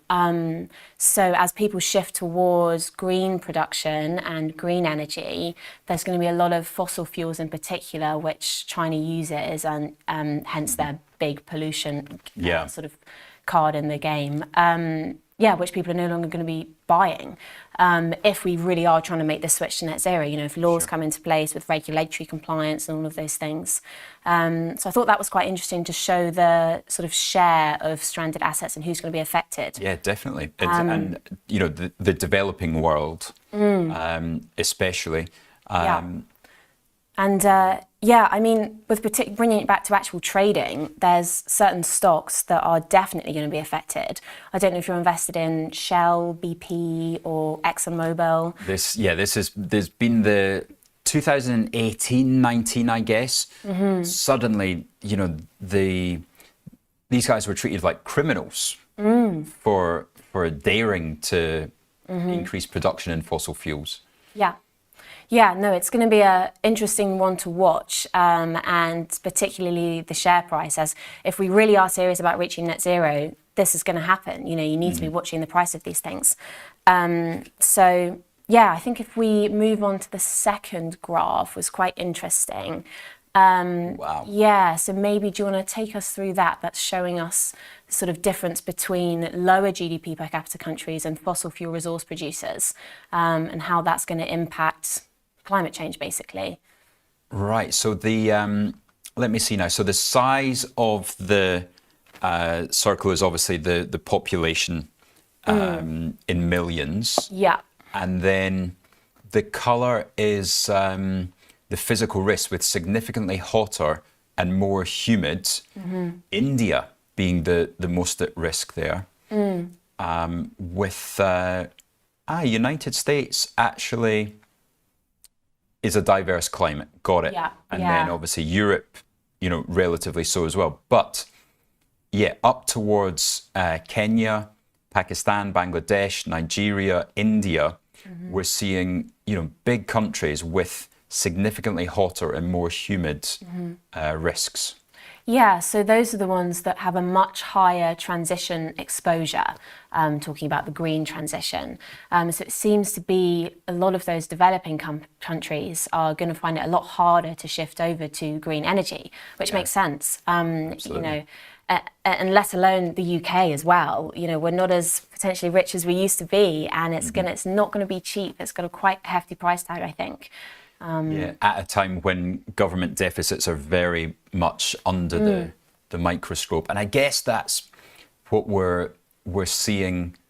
Is there almost countries are admitting we can't afford it, and therefore these, you know, the net zero talk is getting pushed back, or it's getting diluted? I think that is a bit of a case. I mean, it obviously depends who you talk to, but, you know, it wasn't so long ago that it was net zero 2030. Yeah. And suddenly that's been pushed back 20 years. Wow. Is that because we haven't done enough, or is it because people don't think we can possibly do enough in that time? It's probably a mixture. And what's the feeling, you know, people your age group nowadays, is there a lot of discussion is around the kind of mess that, you know, older generations, I'm not taking blame here, but yeah, older generations have left you with this mess. Is there anxiety and worry about that, you know, you're about to see big weather events during the short term, the medium term, the longer term? I think climate is definitely a big topic of discussion amongst young people. I don't personally think it's the older generation's fault necessarily. You know, there was the Industrial Revolution. I don't think all old people just hate recycling or something. I think it's just, you know, we all do what we can do, and we've got ourselves in this situation. But I think people definitely, especially young people at uni, definitely care about climate change. It's important. But I think there's less of a discussion surrounding the costs of it. I think there's kind of this impression that, I don't know why, but that recycling and green energy is cheap, and it's just not. You know, it's and also not necessarily as convenient. You know, buying a car is easier than, or you know, easier to get around and quicker than getting the bus or walking. As much as we'd all love to be the ones walking to work and things, it's a really hard play up, especially amidst the cost of living crisis. So, what's the view of somebody like Greta then? You'd have to ask her. No, I mean, what is your age group's view of somebody like Greta? Oh, fine. You know, how is she seen? Quite controversial. I think there's, you know, some diehard Greta fans, and I think other people are less keen on her. You know, her message is obviously important, but I think there definitely needs to be a lot more talk around the reality of hard-hitting prices. At the end of the day, people are going to have to pay for this, and there needs to be serious planning and understanding about how much it's going to cost. You know, it's not just as simple as saying, oh yeah, let's all reach net zero by tomorrow. And, you know, that has a cost. You know, there's a lot of things that we take for advantage today that potentially we won't be able to have if we do reach net zero. And that's fine if that's an important goal. But yeah, I think there needs to be a lot more open discussion about the costs surrounding it. It's interesting because there has been a move. For example, you and I were talking about pensions earlier, right? Yes. Now, somebody like a pension bee. This is if you've worked in various companies, and you've got pensions from 4 or 5 different pension providers. You can consolidate them into one, but then they offer this climate fund or a fund that allows you to invest in companies that are very carbon focused, and that, should it sway people's investment decisions?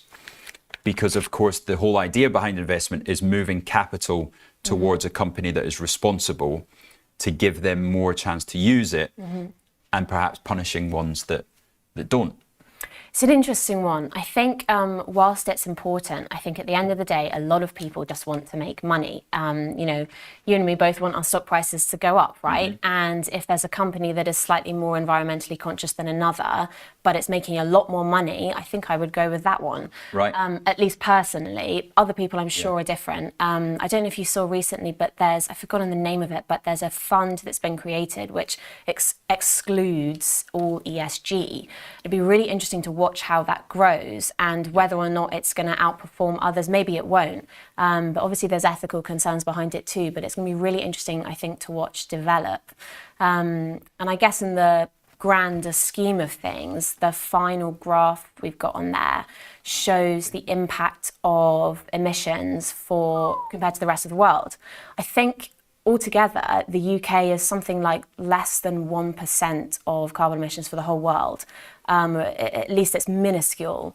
China is a huge player in it. Yeah. So maybe the question we should be asking is, obviously it's quite difficult to manage, but our reliance on China, rather than reducing our, sort of achieving net zero by relying on China's imports, should we instead be asking how are we going to change what China's doing? How are we going to manage that relationship? And that's a very big fish to fry, but really, really interesting discussion about our overall impact it's even going to make.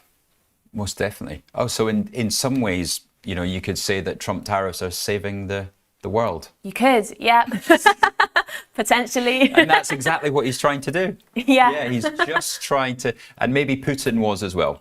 Maybe Putin was trying to stop people using gas. I'm sure. In Europe. Good stuff. Right, well, I would like to take a look at, how long have we got? Yeah, we've got plenty of time.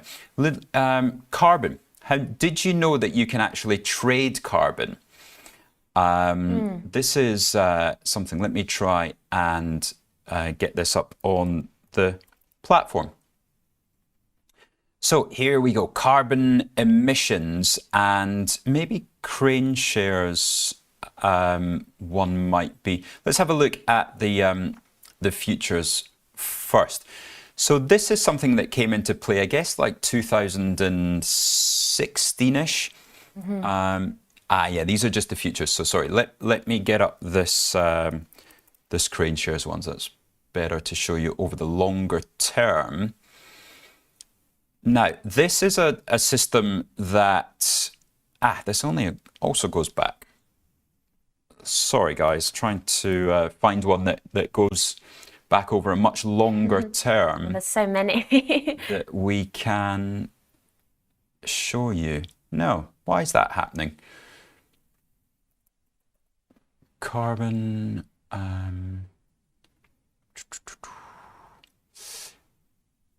global carbon strategy. I wonder if that's it. Yeah, that's 2020. So the idea of trading carbon came into play.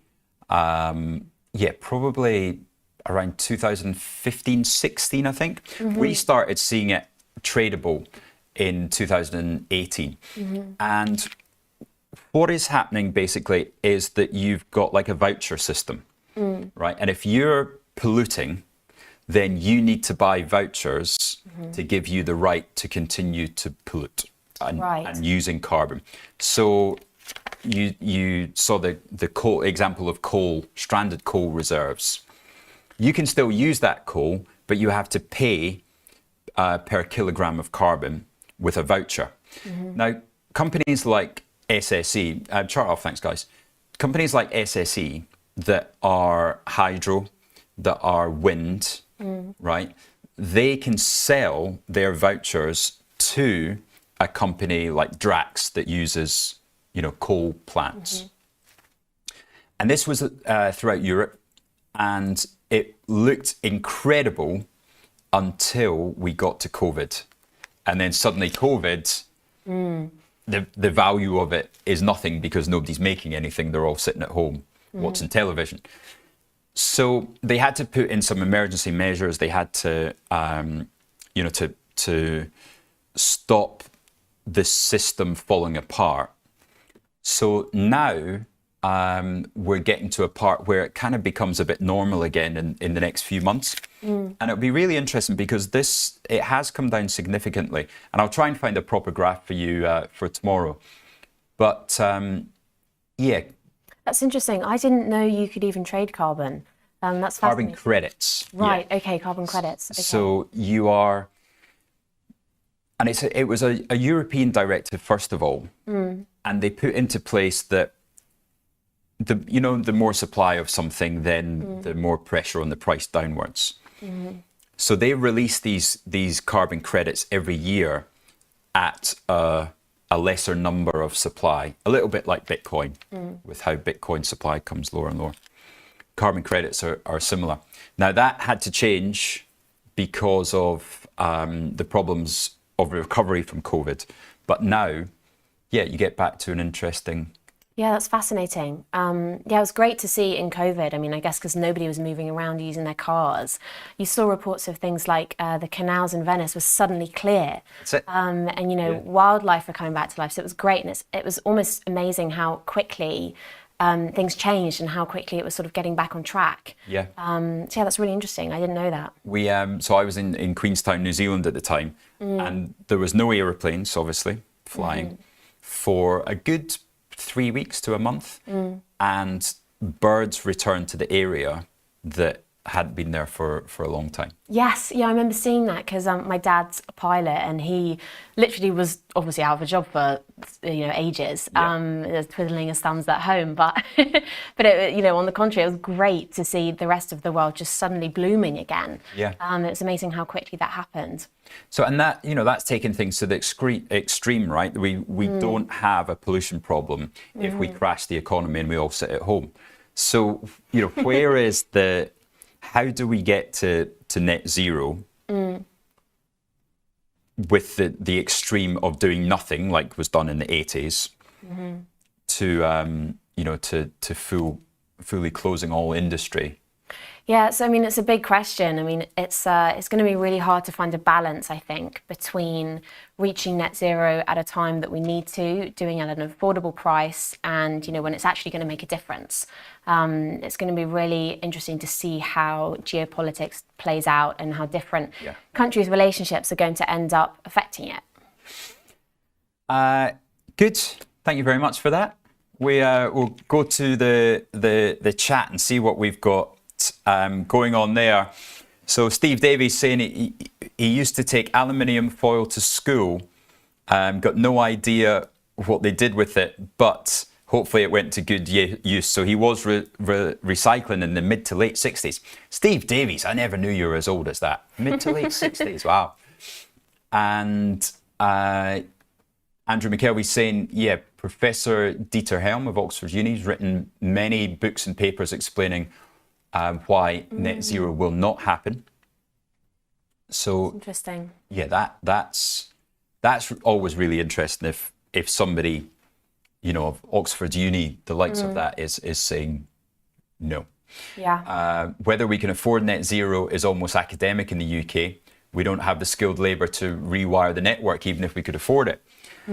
National Grid, they've got a real tricky few years coming up. Of really, the amount of work that it takes to get the energy from a wind farm in the North Sea to actually areas of the country that need to use the energy.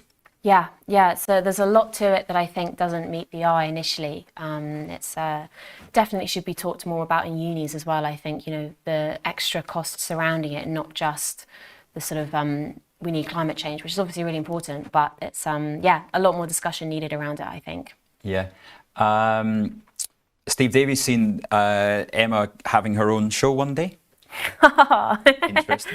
Potentially, you can come on as a guest. Look at the laugh. Thinks that's funny. Right. Monkey Man saying, I recall energy prices typically going up around 7% a year. Show him a savings account that does the same. That's very true. But also in your last conversation with Aaron, I did notice comments coming in about the first investments that people ever made. So yours was the Legal and General Tech Fund. Yes, it was. And Steve Davies was British Gas. And I noticed somebody else, away from the numbers, saying Pizza Express shares. That was an interesting one. One was Electronics Boutique, which is now where, it's called Game now, I think, where people buy their computer games.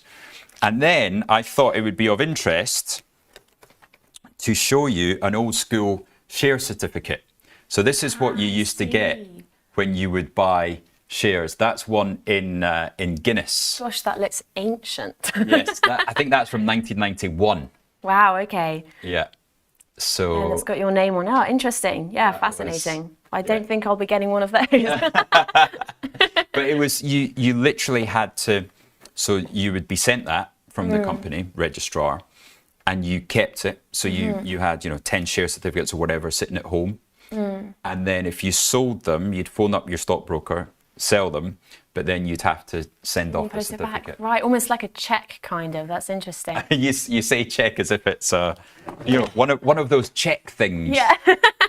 Yeah, like used to get Christmases ago. Yeah. Yeah, that's really interesting. Brilliant. Bigger Biaz, there we go. That's more Monsanto. So I'm guessing that was about 2007 Bigger Biaz. Was that right? That is my guess, that your first investments were around 2006, 2007, because that was when Monsanto was the thing to get into. It was the Nvidia of the day, and how that has fallen from grace now with Bayer being brought to their knees over it.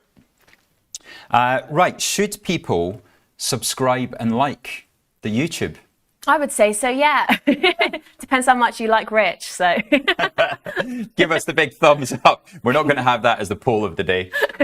Should we invite Emma back? That can be a poll of the day. Fingers crossed. So yeah, Bigger Biaz. Oh, I apologize. 1996. That was 1998 was when I bought Electronics Boutique, but I was given SSE shares for my 16th birthday in my father's name, and then having me under written underneath. Andrew McKelvey's first investment, Gleason Homes, GLE. God, some names coming back. My father had Rustenburg, which was an African mining company, or had mines in Africa. What else did we used to have? There was a football fund.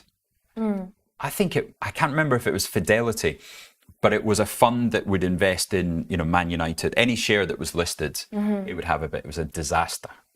I remember checking the Financial Times, £1.20 down to £1.10, 90 pence. Just went down and down. Yeah. Oh, interesting.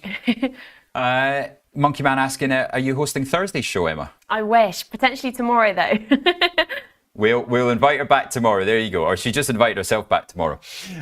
Right, everybody. Thank you so much for joining us this morning. That's been a great one. Let's take a really quick look at what is the top of the leaderboard before we go. Where's all our favorite names going into this beautiful Tuesday?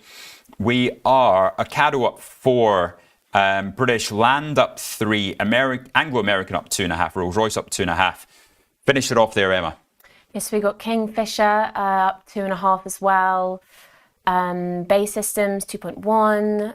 Entain, what's that? 1.95. We got Barrett Redrow up 2%. Schroders up 1.9 about. Same as JD Sports and Vistry Group. Trainlines down there at up 1.6. And yeah, quite a nice bounce overall, isn't it? Good stuff. Right, excellent. Plans for the rest of the day? I've got a driving lesson, actually. I bet that will make you feel old. I was about to say beware on the streets of London today.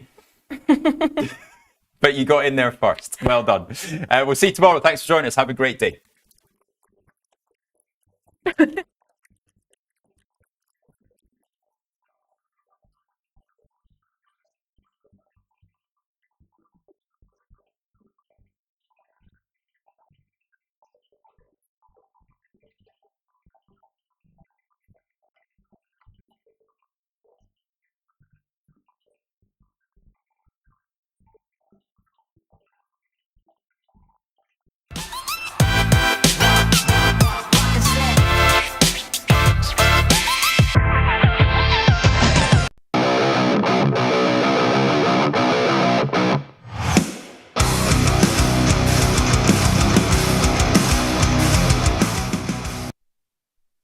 Oh, yeah, it's Monday, April 14th, a little bit after 5 p.m. Central Time, the best time. You know what that means. Everybody's time for Tasty Live's evening show, a little podcast called The Price of Truth, the show where we like to explore the incentives that govern our world. And good God, they're giving people a lot of incentives to chew on out there. More on that in just a bit. Before we get started, let's say what's up to all the people watching out there. Shout out to everybody watching on tastylive.com. Shout out to everybody watching on Tasty Trade Desktop and mobile applications. If you don't already have both, do yourself a favor in these turbulent, volatile times. Go get them.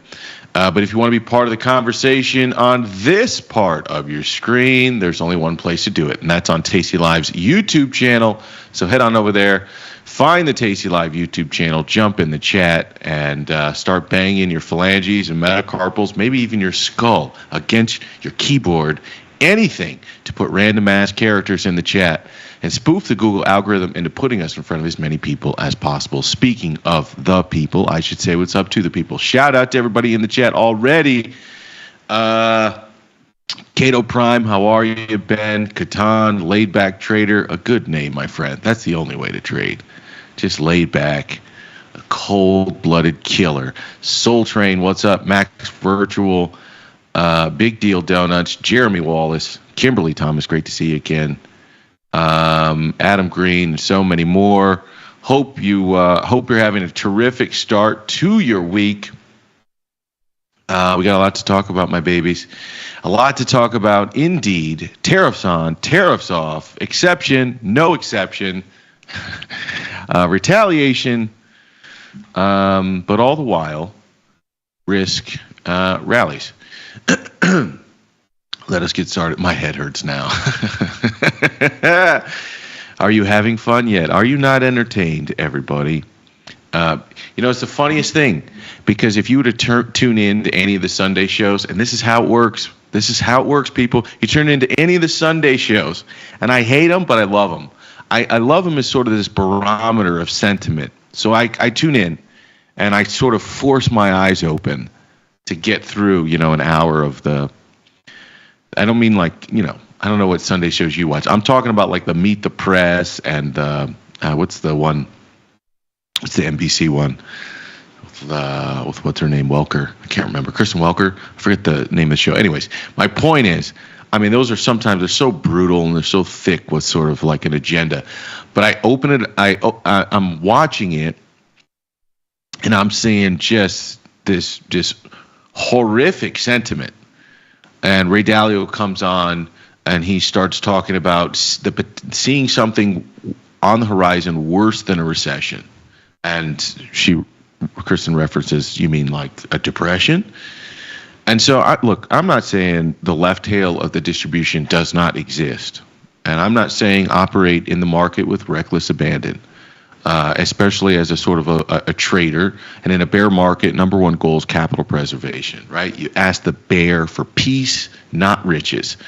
Otherwise, the bear gets angry. So I think, but my point is that seemed to be a delayed sort of reaction. You know what I mean? Last week, amidst all the chaos, the spike in volatility up to 60, craziness, guess what? Risk actually rallied. And that was like the part that was left out of the narrative. And some of this stuff was up a ton. Broadcom was up 15, 16, 17%. Nvidia 15, 16, 17%. And you have a continuation of that rally today. Look, I'm not saying all is fine, all is well in the world. I'm certainly not saying that. I'm just saying when you get those Sunday shows all over rotating to one side, you might have a short-term washout in sentiment. And at least to start the day, or to start the week anyway, you get a decent little risk rally here. Not enough. I don't know. We're approaching 5,500. We'll talk about that in a second. But anyways, S&P 500 up 0.4% on the day. The NASDAQ up a little bit more than 0.5%, which was, I think, interesting. The underperformer started out on the open. It was completely outperforming all the other indices, up 2.5%. Ends up being the underperformer on the day. The Dow Jones, your grandfather's favorite index, the index full of blue chip, low volatility, sort of politically ingrained, yield-paying equities. Decent performer today. I think Apple had a big part of that, but up about 0.4%. The Russell, the little tiny engine that could, was the outperformer on the day. The star of the show, shall I say. Am I doing too much? Probably. Up a little bit more than 1%. 1.11% to be exact. They're fading a little bit. They just opened them back up. The futures, all of the indices are down about 0.25%. So they faded a little bit after that open. But the interesting part, and I said this, they flamed me in the comments. I don't want to say it was last week. I think it was the week before. I think I said we were in 6,000 plus or minus 200. I kind of think we're in a 5,500 plus or minus 300. And I think we were close to 5,500 then. By the end of that day, we were like under 5,200. And people in the comments of some video, I think it's on tastylive somewhere. I got a lot of play, and people are like, good call. But these are ranges, people. It's not like when you say plus or minus something, it's not exactly like you're going to stop on the number. But the point is, we had way more vol to the downside than I would have thought at 57, or 47, 48.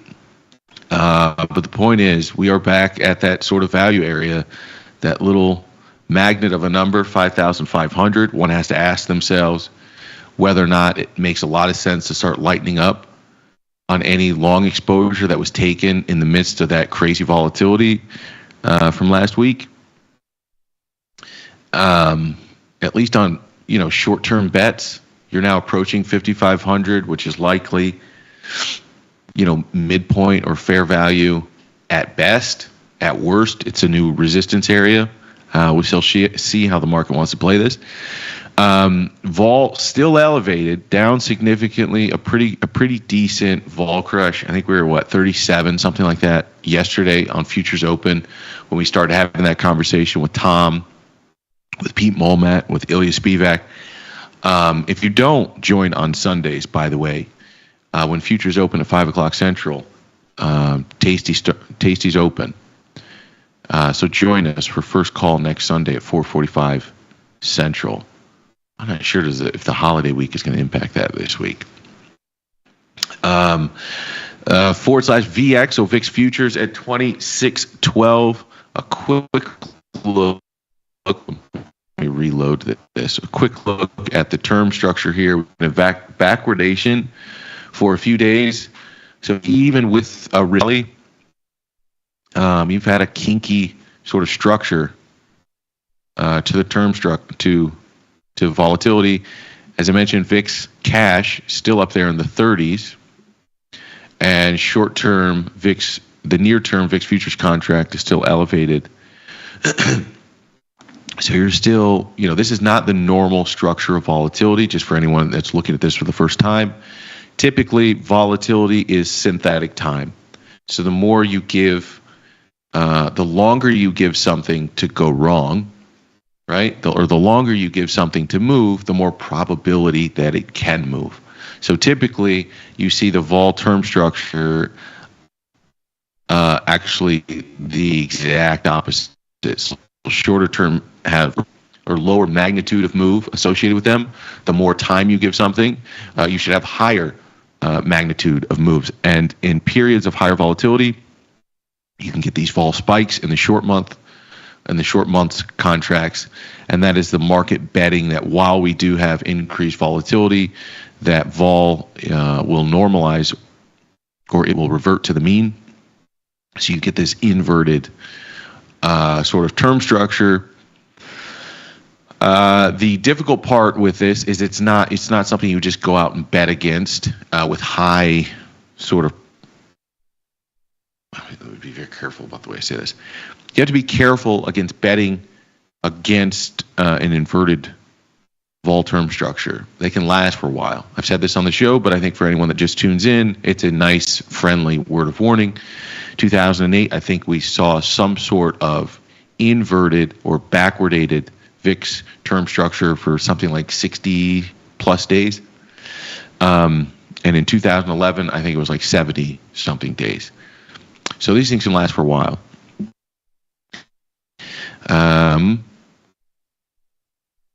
Headed back here. I actually, before I go to bonds, which you guys know is my favorite topic, I actually want to talk individual stocks for just a second. Before I do, let's see what you guys are saying in the chat. You got to have the sound working on Sunday night. I hear you, Reds. Face the Nation. Thank you very much. Meet the Press and Face the Nation. Thank you very much.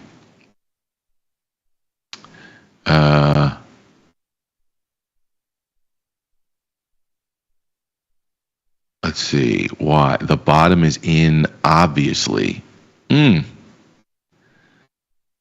It's sort of that's an interesting point of view. I don't know. I think we've got a short-term low to work off of. I think it's gonna be hard to get down there and test that 4,800. I think that was a decent price to get in at the S&P for the risk that we know right now. I think it's entirely possible that over the midterm, we work our way back to challenging that 4,800. I don't know that it happens with the speed that it happened prior. And I think it's, what do you believe? A little bit. For the people that are just trading price, this is not going to matter. But it's a little bit of what do you believe? So do you believe that bonds blew up to 5% because China and Japan were dumping? I don't know. Maybe there was some of that. And I definitely don't want to sort of whistle past the graveyard. Do you do you believe that bonds blew up to 5% yields because one or two Japanese high frequency firms blew up and the market sort of just took their eyeballs out on the liquidation? Do you believe that there was sort of a massive deleveraging that occurred in sort of I don't call it complicated, but a professional sort of very leveraged basis trade in the treasury market? Maybe. I don't know that I have that information. I'm sure that perhaps there might be some players out there that have a better, firmer grasp on what it was. But here's what I know. The catalyst seems fairly obvious. But I think a lot of people hate me, man. They so hate me. They so want me to say that X is happening, therefore Y is happening, and then I should be mad at X. And I don't operate that way on any level. And the people make it political. They say, this guy's a, he's an apologist. He's out there. And all I'm saying is that there's a lot of things happening at one time. And I think on balance, here, let me do an olive branch. I think on balance, the way in which these policies are being handled and rolled out are less than optimal. Like politically, I get all the game theory behind what they're trying to do or prevent and play against. I think you're playing with fire. Even if this is a winning strategy, and that's a big if, that's a big stretch, huge, humongous stretch. You're playing with fire with this level of volatility in a stretched, over-indebted global marketplace. So that's my olive branch to all the people that just want me to be super angry. But on the flip side, I think big levered trades can blow up, right? People can get caught off sides. And if this happened with the yen carry trade on August 5th of last year, right? And at that very moment, everybody I talked to was like, this is it. This is it. Obviously, all these people borrowed in yen. They took it over. They bought Mag 7, and this is the unwind, and this is it. And give it a couple of days where a couple of levered players blew themselves out, and capitalism and smart market players punish those people for over-aggressive positions, and then we'll see what's what. So I think it was probably a combination of a lot of things. I think it was probably smart retaliation in some ways. It was probably firms that sort of blew up, and an unleveraging of a highly levered trade, and maybe some other stuff I don't know. And so, but I also think that anyone watching that is not sort of as read into the internal market plumbing, they just go because X, then Y. And I don't know, maybe some of that is true, but maybe it was stretched a little bit. That said, that's not an all clear signal. I still think the way this is being played, I think China's not playing chess, they're playing Go. And that's it's a little bit more complicated than chess. I don't know, in my opinion. Anyone else? But the fact that they reached out to Europe, the fact that Europe is looking at reducing tariffs on Chinese vehicles, which gives China a consumer, when, remember in the past, the Biden administration and the Biden administration kind of leaned on Europe. At least that was my read. They leaned on Europe to say, you're going to put these tariffs on these EVs. That was my view. I might be totally wrong. And then all of a sudden you get this catalyst, and now Europe is talking about dropping those tariffs. And I think on the flip side, China's talking about providing liquidity to European markets in one way, shape, or form. and we don't really have any deals. We're arguing over whether or not a clear exception that was given to smartphones and semiconductors and things that we deem to be national security, important from a national security perspective. We're arguing over whether or not an exception should be called an exception, or whether an exception is an exception, or whether tariffs are going to come on things that we deem to be important from a national security perspective. It doesn't seem very tight on this end, and it seems we're leaving a lot of room open for negotiation. And in a weird way, some part of me wonders if what's happening right now actually placed China and the United States on equal but poor footing. And I don't say poor footing, equal footing, and then everyone else, it elevates everyone else, because you actually need deals right now, and then you have another country that's able to play your offer with another offer and get liquidity for what it is that they need to move forward. So instead of making them sort of backing them into a corner, which in some ways you do have negotiating leverage with the tariff, you also have negotiating leverage because of the importance of getting deals on the table on your side versus deals on the table on the other. So just in a wild next 90 days. And I sort of said on Sunday, and I felt on Friday, that I didn't think it was likely, possible for sure, I didn't think it was likely we could do any more damage to ourselves on the tariff front in the very short term. In other words, if we've already given a worst case scenario, and then we walk that back, the odds that we take the 10% on the world up any further in the next week, what are the odds of that? That would just be completely erratic. So I thought the odds of that happening were low, and I think the odds of us moving, like, what's the difference in 150% tariff on China and 175 or 200 or 250? At some point, you've already exceeded, you've already killed the demand for the product for anyone on the U.S. side. They're just going, all right, 150%, I can't make that work for my business, so I'm not going to buy. And at some level, you can say, and people have said this as well, so it's not some unique comment to myself, but like at some point, what are you going to say, 1,000,000%? Like these numbers don't matter anymore. So I thought the risk of escalation on tit for tat was minimal. So I thought from our point of view, it was going to be hard to make it difficult on ourselves in the short run, and likely the probabilities favored announcements that made things easier on ourselves. And when I say that, I really just mean for the market, easier for the market. Now, the risk of retaliation, I think, is live at all times.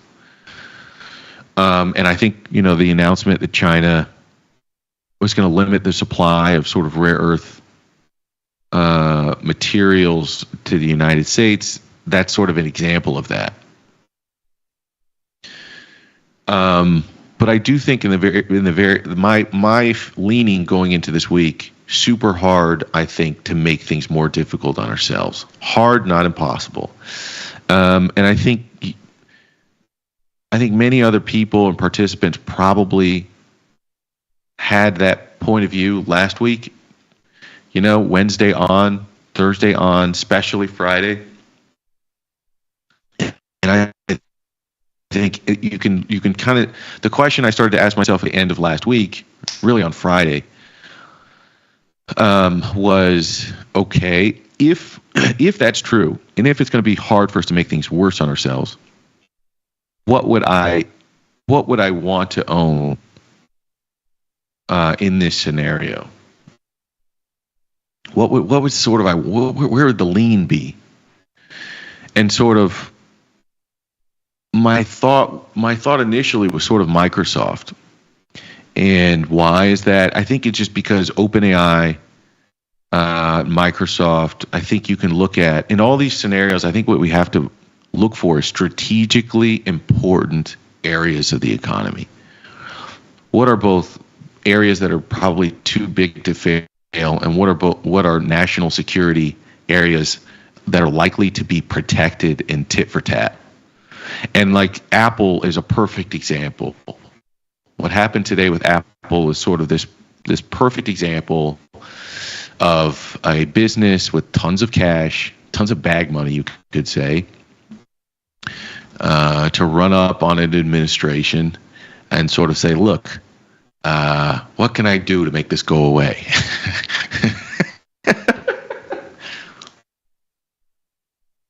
What can I do to help shield from a level of uncertainty that is going to make operating a multi-trillion-dollar business across these two countries a little bit easier? You know, and what do? You spend a little bit of time at Mar-a-Lago, wham, bam, thank you, ma'am. You get a nice $3 trillion in market cap after an exemption that we won't call an exemption is announced on smartphones. And, you know, I don't know about you, but when I think of strategic importance to Americans, when I think of like what I can't live without in an escalating trade war and a potential in an obvious Cold War, and when I think about, you know, the small growing left tail risk of China actually moving on Taiwan, which forces some sort of military back and forth, when I think about China sending 150 troops or whatever it was over in the Ukraine-Russian conflict, you know what I think? Man, I hope somebody does something to make sure I have my smartphone. That was kind of my first thought. I don't know about you guys. It definitely wasn't food. It wasn't electricity. It wasn't energy. It wasn't, it wasn't any of those things. It was, man, I tell you what, I bet I got to have, if things get rough, it's my iPhone. Got to have it. But I don't know. You know, that's what happens when you got hundreds of billions of dollars in cash that you didn't really repatriate, even though you said you would. And, you know, here's where we are. I don't know. Maybe that's too negative. I shouldn't have said that. They did repatriate some funds, and they did promise $500 billion investment in the United States. So maybe I'm going too hard in the paint. But the point is, good for you. Found money for Apple, up 2% after getting above 210 and fading to 201. But this is the sick thing about the market, man, is I feel like a bunch of people are going to feel good this week about risk. But the irony is, it's like, yeah, Apple already rallied to $30, and now you feel good. You know, Nvidia got down to $90. Less than, what were we, 86? $86, and now it's 110, and now you feel good. And when, you know, a few weeks ago when we say on this show, like, just pick a number from like the market perspective, pick a multiple you like, pick an earnings discount that makes sense. I started with a 17 multiple on a 10% earnings discount. And then play poker from there. And, that's the wild thing, is throwing chips down when everybody's like afraid and this is the end. This is the end of capitalism.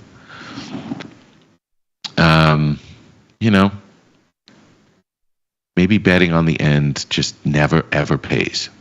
It very rarely pays. But here's what I will say. It was really hard last week because I think for most of you, and I made this joke, not most of you, for most of us, when things are going crazy like that, you want to be protective of capital. So how would you get upside exposure in a world where where a lot of uncertainty is exploding? You would go and you would use a capital efficient instrument. You might go in and you say, look, I would like to get long a little bit of risk here, right? And the difficult part about getting long a little bit of risk is they were charging you through the face. It was a total shakedown in vol. So how are you going to buy upside call spreads, for example, minimizing your downside risk, keeping your risk defined when you're paying a 50 vol to do it, or more, depending on the vol of the individual instrument? It was just really tough to do it. And even if you did it and you got paid, the tough part about getting paid, especially today, is you get this massive vol crush that steps on the delta aspect. So directionally you got it right, but then they took out the vol, which takes out some of the premium on all your long options, and that makes it difficult. And that's a trade-off. So sometimes, and what I like to do, people know this about me, but I actually I'm almost ashamed to admit it here on Tasty. I buy stock in periods of sort of high volatility, and I'm scaling into positions that either I have or I like. I throw dollars on actual stock. That way I'm not paying some volatility premium. And as long as I'm staying really, really small with the exposure, like I generally don't jump out of the window and go, this is the bottom. I just look for prices that might be interesting. Now, I'm sort of talking like we're out of the woods, and I want to be very clear. I don't think that's the case. I think we were in a little pocket here where it was hard to do more damage to ourselves from a headline point of view. And I also think what's going to be really interesting about this earnings season is we're probably going to see a lot of really good numbers. This is the funniest thing. I think we're going to see a lot of really good numbers that beat expectations in many areas of the economy. Maybe not some areas of consumption, especially the lower end consumption. But I think it's entirely possible we see some really good numbers that beat, and they couple it with just a complete couched future guidance or removal of guidance altogether, like we saw from Walmart. I think that's, and then, from an investing standpoint, or for somebody that wants to get a read, you're going to get a balanced sandwich. Here's the part that tastes good. We killed it last quarter. Here's the part that tastes bad. We don't know what's happening here, and we don't have any good things to tell you about the next 3 months, which is what you probably care about, or the next year.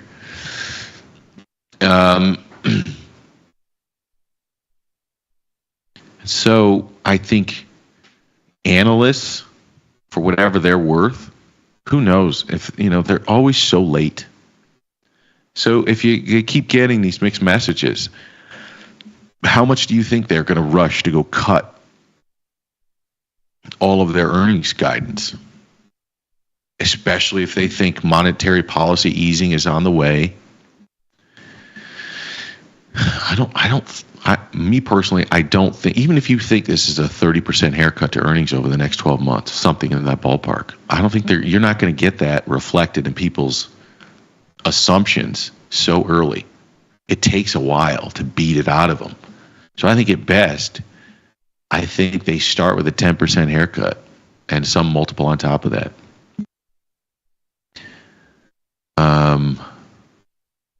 Let's see here. Let me read some of your stuff. Bear market rally says subs. I think so. I do think that 4,800 is a decent low to work off of for a while. As I said, I think we're going to test it. Just because we got there in 3 days doesn't mean we need to get back there in 3 days. Apple 210 is a pull, so an excellent place to add to a current position or start a new one, says Kimberly Thomas. Sub-Zero says, I would do a collar. Victoria says, thanks for going over the subject, Vic. As a new person to options, was very expensive. Loved the volatility. Now getting cheaper, but slow. For sure, Victoria. And that's sort of the interesting thing about dealing with options is you have sort of multiple dimensions that you're trading. It's not just price anymore, right? If volatility was constant and you just had to trade price, that'd be a hell of an instrument that we would get the opportunity to trade. But instead, when stocks get cheap, people's fear and their levels of uncertainty, their distribution gets wide. Because that distribution gets wide, options get more expensive.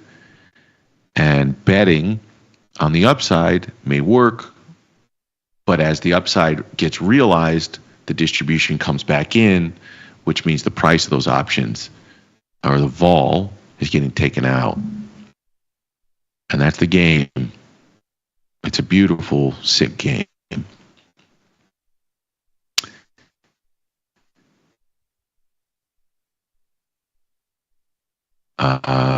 Ivy's always the plug in the Black Shoals.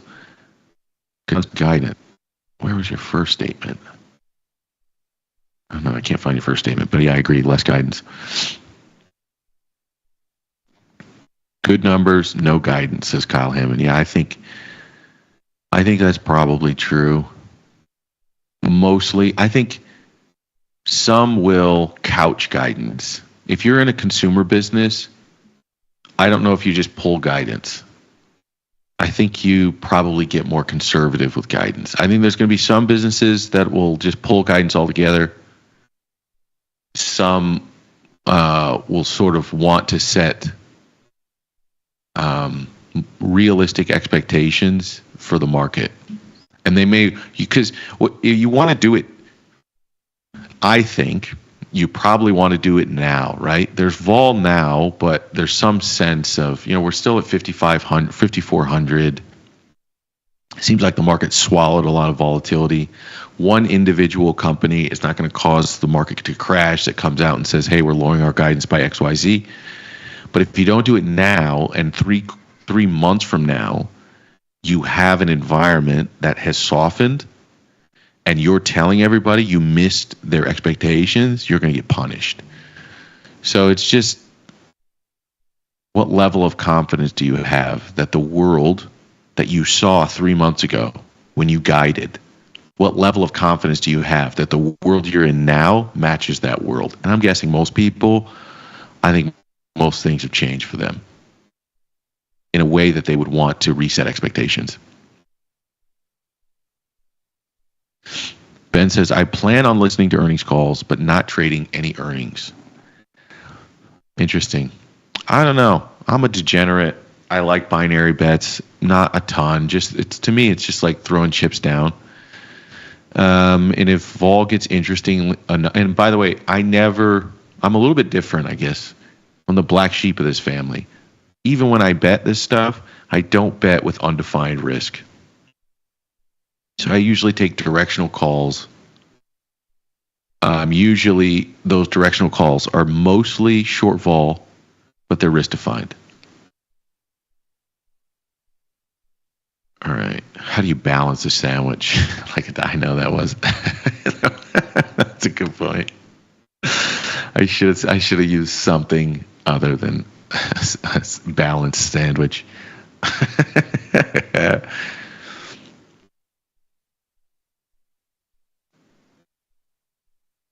I've yet to see a message. I hear nonsense. Oh, brutal. You talking to me, Kyle? All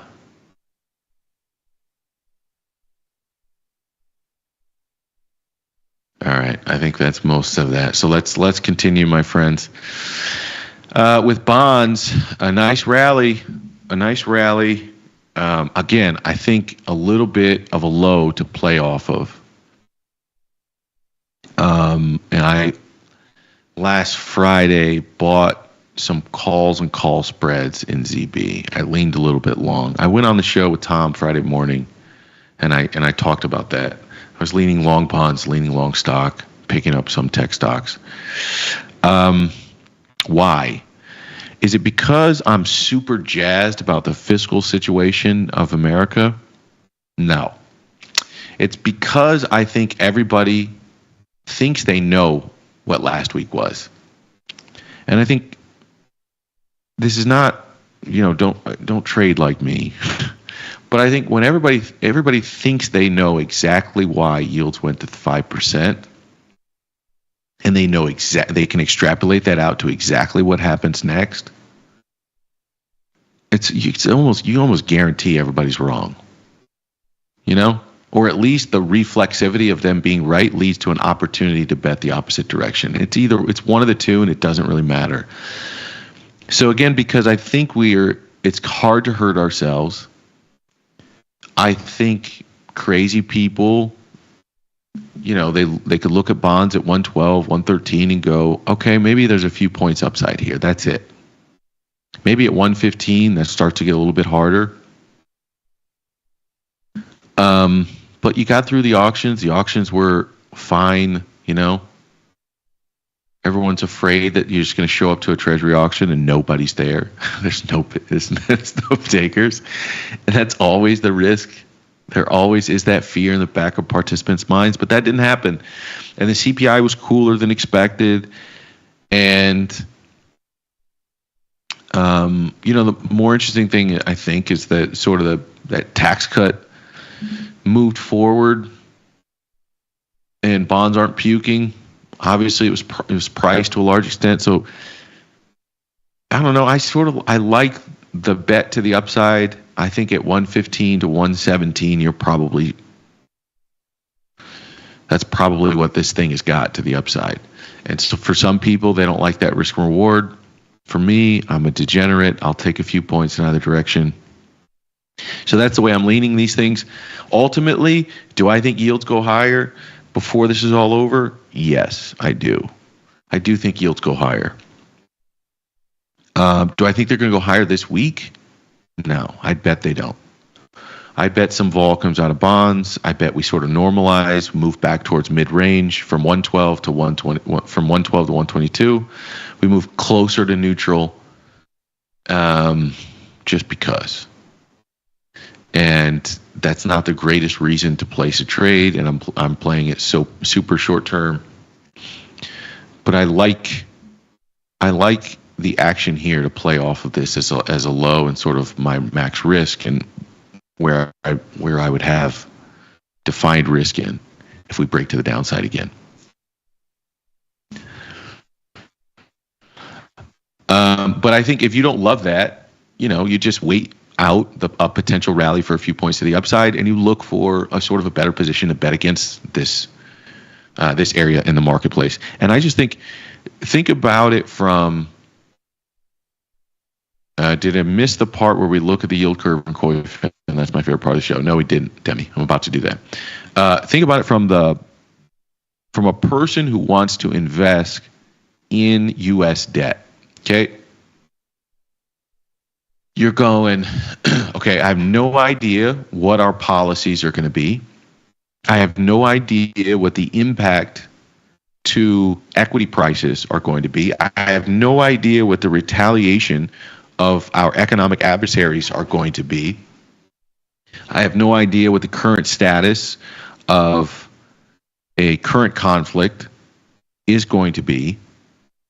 That's still in flux. If some sort of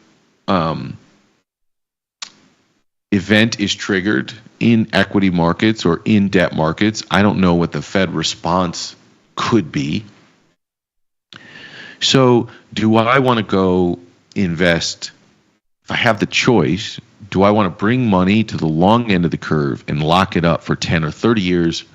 Or do I want to bring it to the short end of the curve and sort of, have to reinvest on if you're in treasury bills, you're in something super short term, or maybe you're in notes at 2 years, maybe you feel more comfortable locking up money in debt in the United States for shorter periods of time versus longer periods of time because of the level of uncertainty. And I think in a weird way, I might be told, I think one of the sort of outcomes of that, when you're less interested in buying longer dated, longer maturities, longer duration in debt, and you would rather own shorter durations of debt, one of the logical outcomes of that is sort of a widening of the 210. There's more demand for 2-year, for treasury bills, for stuff like this.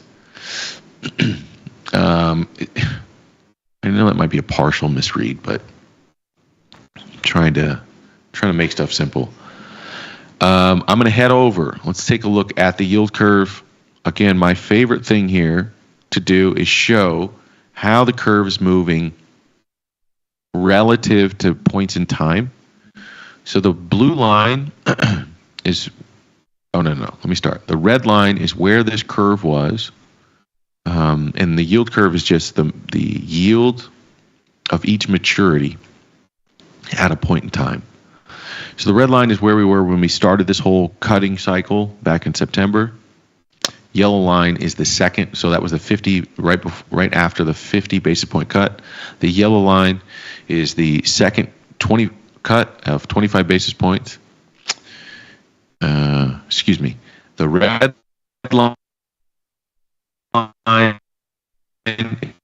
is September. Good God.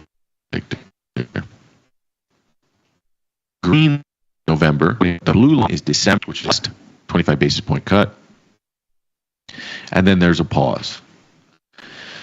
And that pause had really brought the entirety of that yield curve lower. It brought the long end lower, the short end lower. And now, as we get ready to start heading into a period where it seems like we're going to cut. It's just when. I don't know if that's going to end up being true, but for right now, the market is pricing that path. So I'm going to put that path in front of you guys, and we'll go back to the yield curve in just a second. But we're currently 4.25 to 450, and we have a meeting coming up on May 7th. Okay, the likelihood, the market is saying, we're going to stay where we are. They're giving it a 1 in 5 chance that they drop rates, but the current odds favor keeping rates where they are. In June, the market has priced the first cut. I want to say the first cut. I'm thinking about these as sort of two different cycles. There was cutting, then there's pause, then we're going to cut again. So you can say just continuation of the existing cycle. 25 basis points in June. Again, in July, another 25 basis points, hold in September, another cut in October, and hold. So you've got 3 cuts that are currently priced into the rest of the year. And then even when you get into December, you're at basically a 50-50 coin flip on whether or not you'll get a fourth. So the market is, at least in the Fed funds, they're pricing in some decent and aggressive easing from now until the end of the year. And the last time this happened, right? It didn't happen until after the cut, which I found fascinating. It was like the market didn't show the cards. Everyone thought one thing was going to happen. You get the cut, the long end raises, which is the opposite of, I don't know why, but it was the opposite of what a bunch of people thought was going to happen. And now the long end is lifting into the cut, which is different. It's almost as if the long end is preparing for the inflation that comes along with 100 basis points of easing over the next, or I should say a little bit more than 75 basis points worth of easing over the next 12 months. Not 12 months, 7 months. Sub-Zero says, if housing skyrockets due to tariffs, we'll have to raise like crazy. If housing skyrockets due to tariffs, you'll have to raise. I don't get the logic there. If housing skyrockets due to tariffs, the price of an existing home should not change. In theory, all else equal, tariffs shouldn't theoretically impact the price of an existing home, right? But it would impact the inputs on the cost of a new home. And in general, homes are priced at the margin, so at the incremental, a home sale. So if a new home is built in your neighborhood and it costs 30% more than the last home that was built, it will have a sale price that is higher. But the question is whether demand is available at anything more than where we're at already. I don't know. To me, doesn't it seem like most housing is softening a bit? Are there any areas that are just the real estate is on fire? Like, I don't think that's where we're at right now. I think a lot of places are starting to cool. I think a lot of people might found that they over speculated on homes. They're holding, all these TikTokers, like, I've got 100 units. I got this many units. Like, okay, that's fine and good in a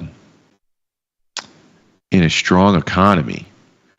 But if you get a weak economy, especially if you're highly concentrated within a geographic area, and now all of a sudden you can't keep rental incomes in some of those units, or you've got to massively drop those incomes, I don't know. The question is, who's over-levered? Who is swimming without a bathing suit? And that can help to soften up real estate a bit. Home builders, I don't know. What do you think? You put in a little short-term bottom here. XHB was up 2/3 of 1%. ITB, which is another home builder, they got down to 82. They're at 89. Sub-Zero said price for raw materials, limited supply. No. Yeah, I get that. I definitely get that. Stagflation is what I'm expecting. Base case says Sub-Zero. I think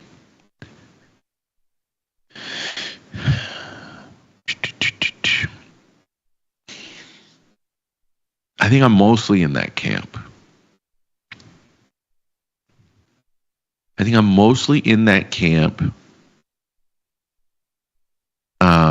only thing that would sort of make me look for other opportunities is when everybody fully accepts that as their baseline. I don't think stagflation is the baseline yet. It does seem like we're moving that direction, though. I think, last time there's different types of inflation, and that's part of the conversation that I don't think we're having. There's goods inflation. You had everything inflation last time. And I'd argue through much of ZERP, you had monetary inflation. You had asset inflation. You didn't have goods inflation. It was stealth, but you had a different type. And if it was my guess, because I just put myself in this position, I'm an idiot, and I can't figure out all the pieces, but I just try to put myself in that position. I go, what would my incentives be? Okay, I'm trying to measure this. I'm trying to balance both sides as much as possible and get myself to my best outcome if I'm the president. Okay, so I just likely put a bunch of small businesses out of business. Okay, so anybody that runs an online business, an online store that's buying cheap materials, or utilizing cheap labor, cheap manufacturing overseas, I either just hurt your business or I put you out of business straight away. And a lot of those people, if you're a business owner, what do you care about? You care about taxes, and you care about, so the question is like, that's probably his base. And so what are you going to do? You're just going to put all these people out of business and then not do anything about it? Probably not. I could see some sort of relief package coming down the line. Again, this is total conjecture. I'm just thinking through this. You see different relief packages for different people, right? Farmer subsidies last time around, likely this time around. And anyone who's impacted by this tit for tat with China, they got to go through that, figure it out, likely prepare some things. to ensure you maintain your political favorability.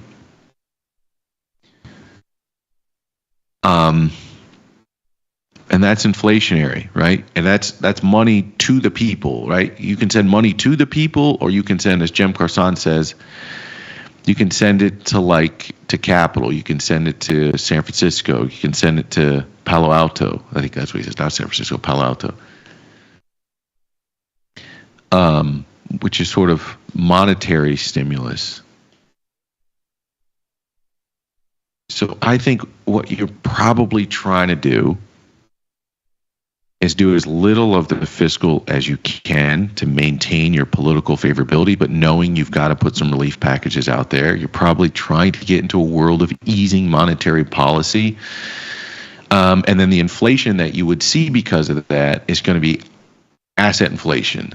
So sort of stocks come down, but housing prices go up a little bit, given easing monetary policy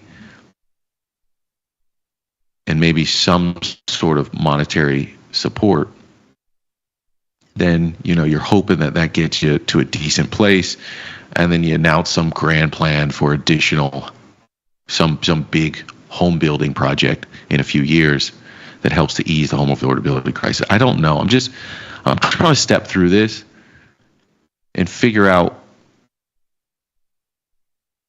what areas might have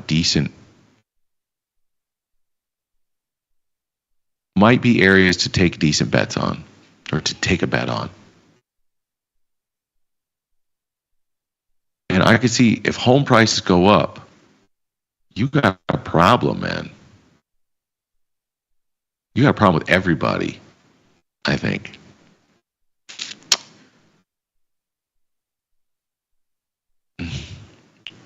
Flip side is 66% of Americans are homeowners. So if home prices go up, as pissed off as the renting class and the non-homeowners will be, you're actually helping more people than you're hurting. Let's see what you guys are saying here. Give me a second.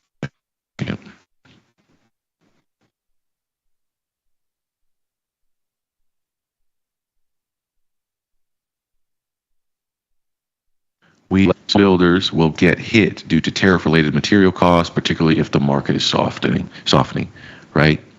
I agree. I don't doubt that. Labor is going to become more scarce. Labor, wow, yep. Don't forget replacement costs. We less home builders and more home makers. And the Fed, so we can go back to single income families. Jeremy, there's a part of me that reads that and it tugs at my heartstrings, this idea that we could go back to the 50s or the 60s where you can have a single income family. You can afford to buy a home.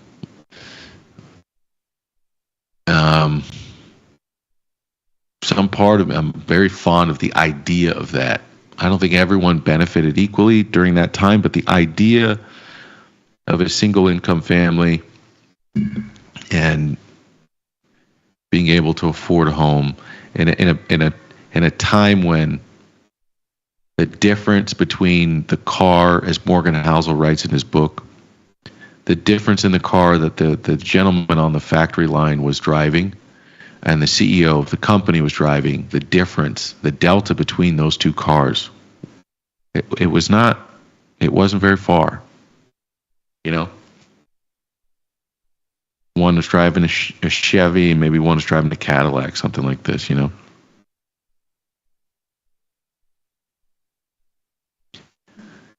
So I'm very fond of the idea, Jeremy, but the flip side is ending the Fed would have massive, massive consequences.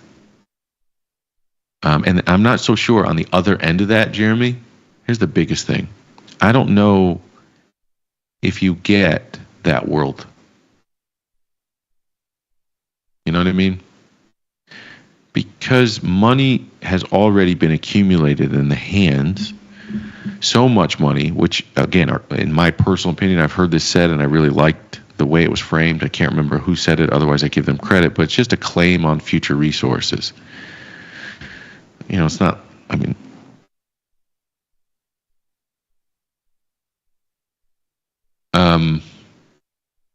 I just didn't hear it. That's a pretty typical foundation of economics. It's just a claim on future resources, and a lot of those claims are in the hands of a few. So even if you end the Fed, you still got to deal with an issue that all those claims are in the hands of a few. And those are the people that get to negotiate what that system looks like after you end, quote unquote, the Fed. And even if it was some sort of sound money like gold, well, guess what? I've got all the cash now in the system to go purchase the claim on the resource for gold that then makes me a power player in the system you want to go to. So I think the problems are a lot deeper and more intertwined than we want to give credit. I don't know that we, some part of me goes, we're not going back.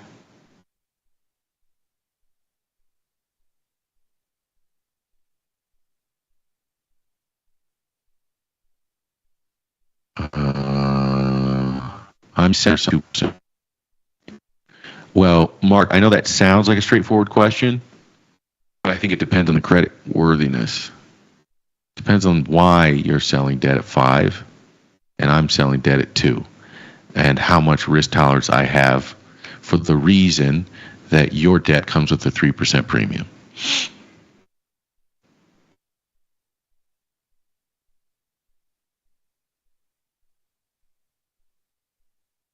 Home building labor costs might increase too as undocumented workers leave involuntarily.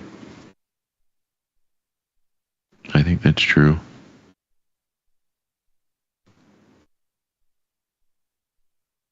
I'll take 30 days at 2%. Jeremy Wall says the unemployment rate is not the same as the number of unemployed people. Amen, bro. Amen.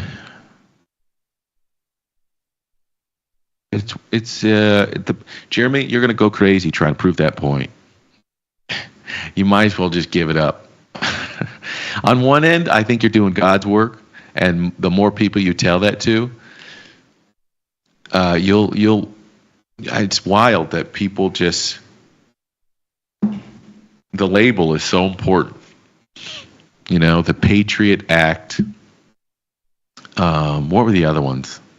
The Inflation Reduction Act, Liberation Day. Like, the labels are so important to framing it up for people.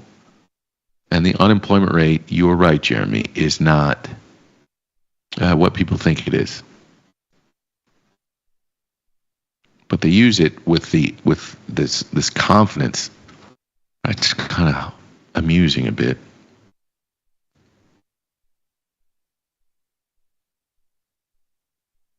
I think the one thing I probably didn't talk enough about is the news from NVIDIA that they're going to build a plant, start building chips here in America. And I think this is probably going to be the most informative of how a reshoring of manufacturing, what it will actually look like in America. Because I think there's this argument, and I think one that makes sense, right? Moving back manufacturing into America, I think it's likely going to happen for the areas of manufacturing of like the pillars that we find are necessary for national security. I always hate that phrase because it's basically just like the things that are in our best interest. And so semiconductors being just this massive thing that is important for us to maintain some sort of control over. So I think there are these areas, these pillars that we are going to protect, that we want to bring in the supply chain into the United States. And it's not just like, should we be doing it? Could we find a cheaper labor input, whatever? It's like, it's beyond that. It's if we were going to get in a conflict with one of our major economic adversaries, would we have the ability to supply some of the items that we need to supply to put ourselves on the winning side, or to minimize our risk as a nation? And the answer for some of those things is unequivocally no. And so that we're going to reverse that. The question, though, for some is, are we really we're doing that really just for national security, and really we're going to open up plants that are mostly or entirely automated to get around the higher labor cost? And while we're selling this as this idea that's going to bring back jobs to America, it will bring back manufacturing, but the type of manufacturing is going to be mostly automated. And therefore it's not actually going to have the benefit to the many who are perhaps more sympathetic to these types of policies. And I think that's a totally fair argument. And I think probably NVIDIA, who said they can get this done in, like, what did they say, 12 to 18 months, something like this, if I'm not mistaken. Yeah.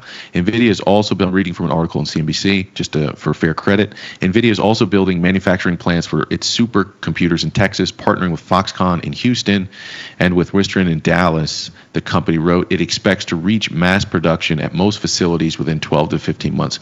So within 12 to 15 months, we're going to have an understanding of exactly how many people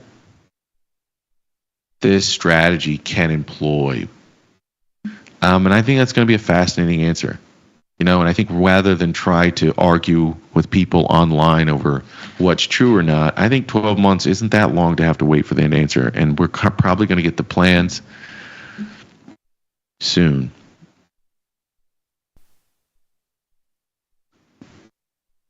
All right, I'll end with a few more questions here. Let's see. And then the other thing is, okay, if you can manufacture, you still need control over the entirety of the supply chain, meaning you need the materials. As you've just seen, and we've said this on this show, that we have demand. We are the consumer of and for the world. So our sort of leverage is we're the customer, and we can direct where those funds go. But somebody else's leverage is they're the supplier. You're the customer, but ultimately, if you want to buy it, it's going to come through us one way or another. And so you see sort of one side of this equation is using demand as their negotiating leverage, and the other side is using supply as their negotiating leverage. And cutting off rare earths to the United States is a clear delineation of what's happening, right? Tariffs are, we are going to use our demand to hurt you. Supply restrictions are, we're going to use our supply to retaliate. And I think that's likely what we continue to see here. Which side of that equation would you rather be on? When push comes to shove, and when stuff gets real, do you want to be on the needing of stuff side or the supply side? Anyways, that's probably where the Greenland stuff and everything else comes from, to hedge.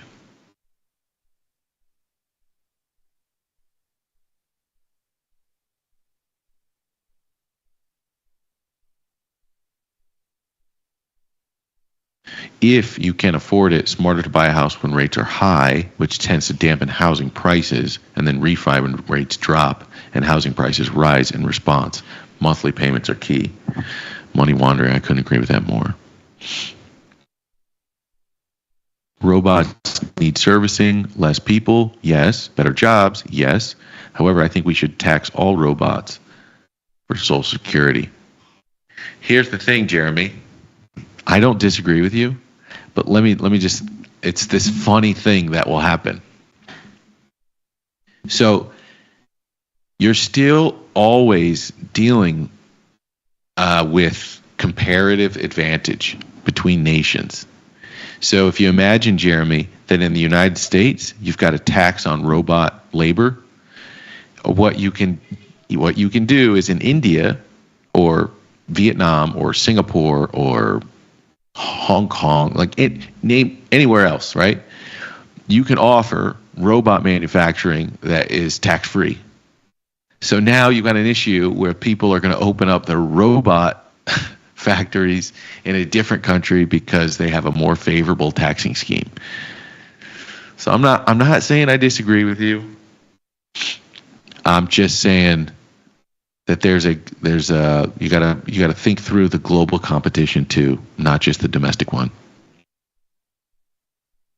Because if you try to tax for the benefit of Social Security, what happens is people are just going to move. Now, there's a way around that, right? You can just say,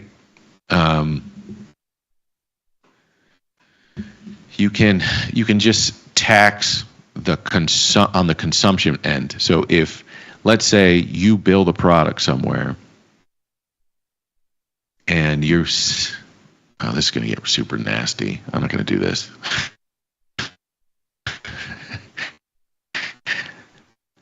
I'll do that another time. You just have to think domiciles. We need to be passing the bong around for this conversation. All right, let's get back to a few things here. Gold. It's funny. You got your break, right? A few weeks ago, you got your break in gold, and it just doesn't matter. Anytime gold gets cheaper, they buy it up for reckless abandon, and that should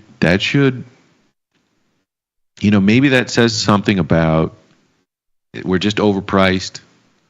But come on, man, look at the damage they tried to do in gold, and look what happened immediately after. That's not a market that wants to give it up. That's a market that's searching to find supply. That's an imbalance of demand and supply. And for all I kept trying to talk about miners, because gold did have an upside, but I just didn't feel like there's not enough two-way action. And if you're not already in the trade, then all you're doing is buying upside calls and hoping for the trend to continue and rolling them higher. Not a bad strategy, not shitting on it in any way, shape, or form. Just like I want bigger bang for the buck. And so what I kept saying on this network was the more bang for the buck is in the miner. You're at all-time highs for gold. You're at a significant discount to highs on some, not all of the miners. And everyone kept telling me, yeah, but Newmont is not, they just went through this M&A. They didn't handle it well. They're less interesting business than, let's say, Agnico Eagle Mines or IM Gold or Barrick Gold. I'm like, yeah, I get it. But if gold keeps climbing, at some point, a rising tide lifts all boats. And Newmont mining explodes last week like 26%. And guess what? Eventually, you got normalized. We're not at highs, but I'll call $56 pretty damn close. And so, yeah, anyways, I'm happy about this one. I'm happy that this one worked. I'm just happy that this one ended up working out. The question now becomes, is it time to fade this thing? I don't know. If you were following this, I think you can't go broke taking profits. Me, though, I had said this wasn't just a short-term play. I want to continue to be in the minors here. It's one of the few parts of the equity markets that are working and working consistently. I think this is a big catch-up trade. Will it give some back? Maybe. But if it gives some back, I'm still relatively constructive. I think Tom is right to be looking at this as an potentially overextended area where you could get those death candles, which are 5% on the downside for gold, which is $150. But they did that a few days in a row the other week. You already got that 120 point, followed by 127 point day, followed by 114 point down day. And I'm giving you the range from high to low. But they did a ton of damage in 3 days. And 4 sessions later, it was trading new all-time highs.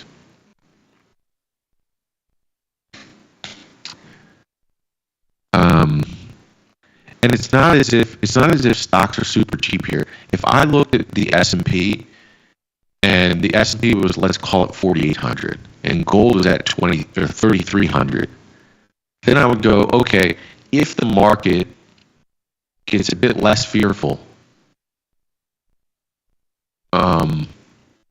has less geopolitical uncertainty and more confidence in the U.S. banking system, and just in the U.S. system in general, you could see the fear of the gold market ease, and you could see that capital rotate into U.S. equities or just the risk assets in general.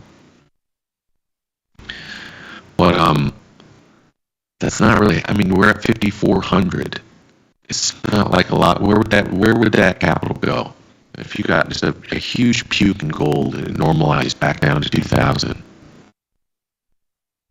where's that capital go? Back in Nvidia?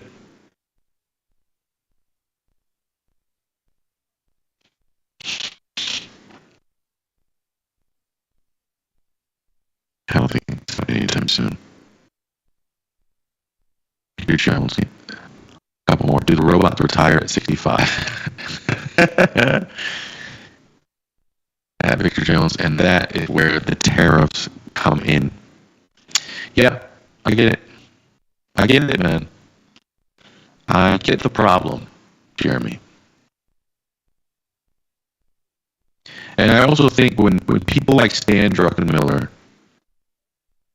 who are free market people, and they start saying, in so many words, I'm okay. I was okay with tariffs, but not anything more than 10%, because he understands the problem.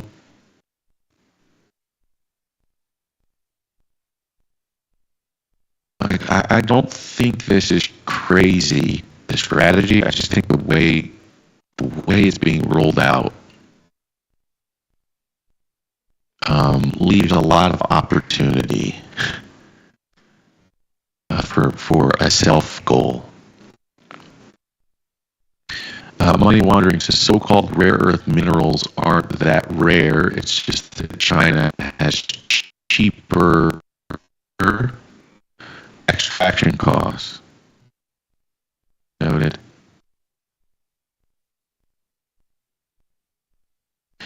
Steve Powell says, would you consider property tax being raised 100% inflationary? I'm currently fighting my county in North Carolina along with my neighbors because they're trying to double our taxes. That's the wild thing, too, about holding property as an asset, is that, yes, as we keep printing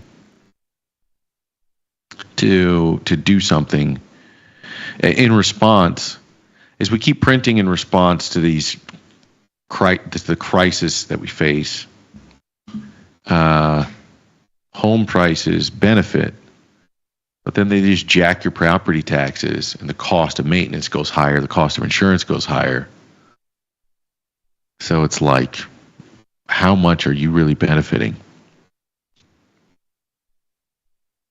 Imagine. This all started with 2% tax from England. And just think about how much wealth gets extracted. All right, people. Somehow this is. I like the gold silver ratio. So some part of me, even though I like gold here still, I think at some point silver. I get the reason for the discount in silver, because gold is rallying, I think, and a vote of a lack of confidence in the U.S. system, and and silver as a more industrial metal doesn't deserve that premium. So if we're about to go into an area where you expect a cyclical slowdown, less growth, you probably, from a demand point of view, you wouldn't get super excited about silver, but you would, as a hedge, want some gold as an alternative to treasuries, or as a sort of alternative to the U.S. banking system on your super left far of the tail. So I understand that premium that's being built in the gold-silver ratio, but I do think like staying mechanical here and trading the relationship is probably a decent bet.